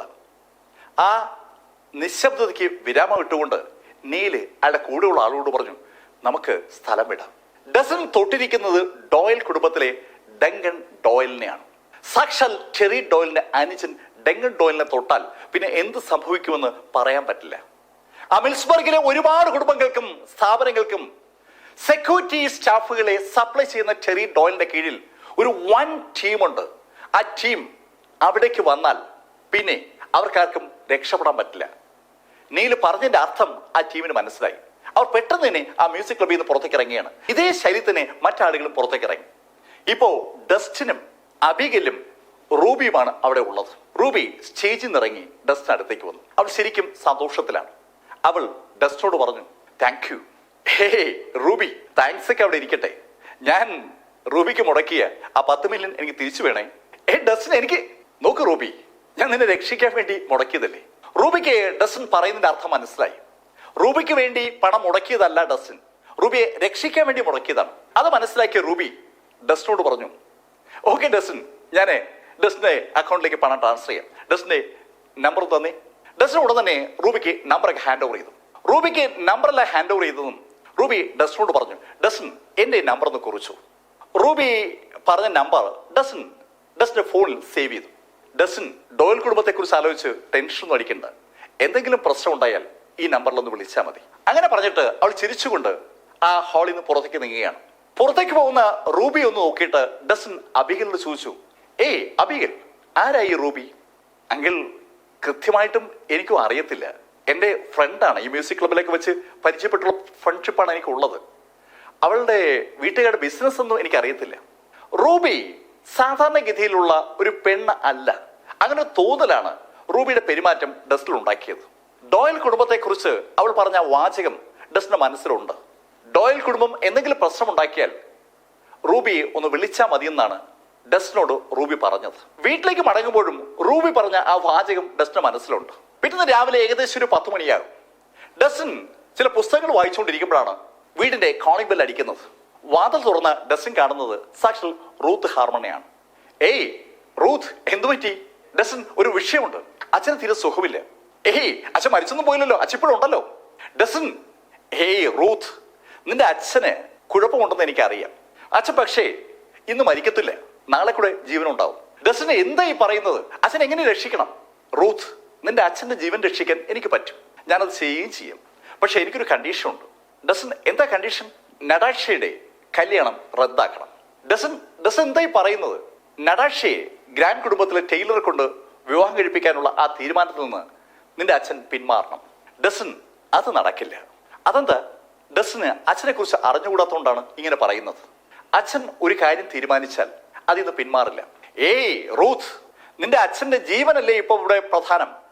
അച്ഛന്റെ ജീവൻ നിലനിർത്താൻ വേണ്ടി മകളുടെ കല്യാണം ഒഴിവാക്കാൻ അച്ഛൻ സമ്മതിക്കേണ്ടതല്ലേ? ഡസ്റ്റിൻ, അതാ ഞാൻ പറഞ്ഞത്. അച്ഛന്റെ ജീവനല്ല പ്രശ്നം, കുടുംബത്തിന്റെ അഭിമാനമാണ്. കുടുംബത്തിന്റെ അഭിമാനം നിലനിർത്താനായി അച്ഛൻ ജീവൻ പോലും വേണ്ടെന്ന് വെക്കും. എന്തായാലും ഞാൻ അമ്മയോടൊന്ന് സംസാരിച്ചു നോക്കാം. അങ്ങനെ പറഞ്ഞിട്ട് റൂത്ത് ജെസ്സിക്കയെ വിളിച്ചു. ജെസ്സിക്കയോട് കാര്യം പറഞ്ഞപ്പോ ജെസ്സിക്ക ഒരു കണ്ടീഷൻ അനുവദിക്കാമെന്ന് സമ്മതിച്ചു. നടാഷയെ കാണാൻ ഡസ്റ്റിനെ സമ്മതിക്കാമെന്നുള്ളതാണ് കണ്ടീഷൻ. കല്യാണത്തിന് പിന്മാറാൻ ഹാർമൺ കുടുംബത്തിന് പറ്റില്ല, പക്ഷേ നടാഷയോട് സംസാരിക്കാൻ ഡസ്റ്റിന് സമയം കൊടുക്കാം. ആ കണ്ടീഷൻ ജെസ്സിക്ക പറഞ്ഞപ്പോ ഡസ്റ്റിൻ സമ്മതിച്ചു. ഓക്കെ, അങ്ങനെയെങ്കിൽ അങ്ങനെ സമ്മതിച്ചുകൊണ്ട് ഡസ്റ്റിൻ റൈസ് റൂത്തിനൊപ്പം ഹാർമൺ കുടുംബത്തിലേക്ക് നീങ്ങി. ഹാർമൺ കുടുംബത്തിന്റെ ആ വസതിയിൽ ഡസ്റ്റിൻ എത്തുമ്പോ അതൊരു കാഴ്ച തന്നെയാണ്. മനോഹരമായ ഒത്തിരിയേറെ ബിൽഡിങ്ങുകൾ, കൃത്രിമ തടാകങ്ങൾ, പൂന്തോട്ടങ്ങൾ ഒക്കെ ആ കോമ്പൗണ്ടിനകത്ത് അറേഞ്ച് ചെയ്തിരിക്കുകയാണ്. മിൽസ്ബർഗിലെ ഹാർമൺ കുടുംബം മിൽസ്ബർഗിലെ ഫാബുലസ് 5 എന്നറിയപ്പെടുന്ന 5 കുടുംബങ്ങളിൽ ഒന്നാണ്. ഡോയൽ കുടുംബത്തെ പോലെ പ്രാധാന്യമുള്ള കുടുംബമാണ് ഹാർമൺ കുടുംബം. ആ ഹാർമൺ കുടുംബത്തിന്റെ എല്ലാ ആഢ്യത്വവും അവരുടെ കുലീനത്വമൊക്കെ ആ ബിൽഡിങ്ങുകളിലും അവിടെയുള്ള സകല ഏർപ്പാടുകളിലും ദൃശ്യമാണ്. 100,000 സംവിധാനങ്ങൾ ആ കോമ്പൗണ്ടിനകത്തുണ്ട്. ആ കോമ്പൗണ്ട് സംരക്ഷിക്കാനായിട്ട് 100 കണക്കിന് സെക്യൂരിറ്റി ഗാർഡുകളെയാണ് അവിടെ അറേഞ്ച് ചെയ്തിരിക്കുന്നത്. ഡസ്റ്റിനും റൂത്തുമായി ഹെക്ടർ കിടക്കുന്ന മുറിയിലെത്തി. ഹെക്ടറുടെ മുറിയിൽ ആ സമയത്ത് ഹെക്ടറുടെ 2 സഹോദരന്മാരുണ്ട്. അവർ രണ്ടുപേരും ഹെക്ടറുടെ ജ്യേഷ്ഠന്മാരാണ്, ട്രെന്റ് ഹാർമണും ജേക്കബ് ഹാർമണും. അവർ രണ്ടുപേരും ശരിക്കും വിഷമിച്ച് നിൽക്കുകയാണ്. ആ സമയത്താണ് റൂത്ത് ഡസ്റ്റിനുമായിട്ട് അവിടെ എത്തിയത്. ഡസ്റ്റിനെ കണ്ടതും ട്രെന്റ് ഡസ്റ്റിനോട് ചോദിച്ചു, മിസ്റ്റർ ഡസ്റ്റിൻ, നിങ്ങൾ വിചാരിച്ചാൽ യഥാർത്ഥത്തിൽ ഹെക്ടറെ രക്ഷിക്കാൻ പറ്റൂ? അത് കേട്ടതും ഡസ്റ്റിൻ ട്രെന്റിനോട് പറഞ്ഞു, ഞാൻ ആദ്യം മിസ്റ്റർ ഹെക്ടർ ഒന്ന് പരിശോധിക്കട്ടെ, അതിനുശേഷം ഞാൻ മറുപടി പറയാം. ഡസ്റ്റിൻ ഹെക്ടറെ പരിശോധിച്ചു തുടങ്ങുമ്പോഴാണ് ക്വിന്റിൻ ചില ആളുകളുമായി അങ്ങോട്ട് വരുന്നത്. അങ്കിൽ ഡോക്ടർ എത്തിയിട്ടുണ്ട്, അങ്ങനെ പറഞ്ഞുകൊണ്ടാണ് ക്വിന്റിൻ വരുന്നത്. ക്വിന്റിൻ കൊണ്ടുവന്നത് ഡോക്ടർ പീറ്റർ ബർഗിനെയാണ്. പീറ്റർ ബർഗിനെ പരിചയപ്പെടുത്തിക്കൊണ്ട് ക്വിന്റിൻ ട്രെന്റിനോടും ജേക്കബിനോടായി പറഞ്ഞു, ഇത് പീറ്റർ ബർഗ്, ഇദ്ദേഹം വെസ്റ്റേൺ മെഡിസിനിൽ ശരിക്കും മിടുക്കനാണ്. ഇദ്ദേഹം വിചാരിച്ചാൽ ഏത് രോഗിയുടെ അസുഖം മാറ്റാൻ പറ്റും. മരിച്ച ആളിന് വരെ ജീവൻ തിരിച്ചു കൊടുക്കുന്ന ആളാണ്. ശരിക്കും വളരെ ഉയരത്തിൽ പീറ്റർ ബർഗിനെ കുറിച്ച് പറയുമ്പോൾ ക്വിന്റിൻ ഡസ്റ്റിൻ ഹെക്ടർ അടുത്ത് നിൽക്കുന്ന കണ്ടു. അത് കണ്ടത് ക്വിന്റിൻ ഡസ്റ്റിനോട് പറഞ്ഞു, ഡസ്റ്റിൻ, അങ്കിൾ അടുത്ത് മാറിയിക്കേ, അങ്കിൾ ചികിത്സിക്കാനായി ഡോക്ടറെ തിരിക്കുകയാണ്. ക്വിന്റിന്റെ ആ ഡയലോഗ് കേട്ടതും ഡസ്റ്റിൻ ട്രെന്റിനോട് ചോദിച്ചു, മിസ്റ്റർ ട്രെന്റ് ഹാർമൺ, നിങ്ങളല്ലേ പറഞ്ഞത് മിസ്റ്റർ ഹെക്ടറെ ഞാൻ നോക്കണമെന്ന്. ഡസൻ, ഞാൻ പറഞ്ഞു എന്നുള്ളത് ശരിയാണ്. പക്ഷേ ഇപ്പൊ നിങ്ങളെക്കാൾ മിടുക്കനായ കൂടുതൽ ആളുകൾ അറിയുന്ന അംഗീകരിക്കുന്ന ഡോക്ടർ പീറ്റർ തിരിക്കയില്ലേ, അദ്ദേഹം ഉള്ളപ്പോൾ പിന്നെ നിങ്ങൾ എന്തിനാ? കഥയുടെ ഈ ഭാഗം ഞാനിവിടെ അവസാനിപ്പിക്കുന്നു. അടുത്ത ഭാഗവുമായി അടുത്ത ദിവസം നമുക്ക് വീണ്ടും കാണാം. ഇതുവരെ എം ലൈഫിൽ നിന്ന് ഡസൻ റൈസിന്റെ കഥ നിങ്ങളോട് പറഞ്ഞത് BS ചന്ദ്രമോഹൻ. കമന്റുകൾ ചെയ്യണം. Thank you.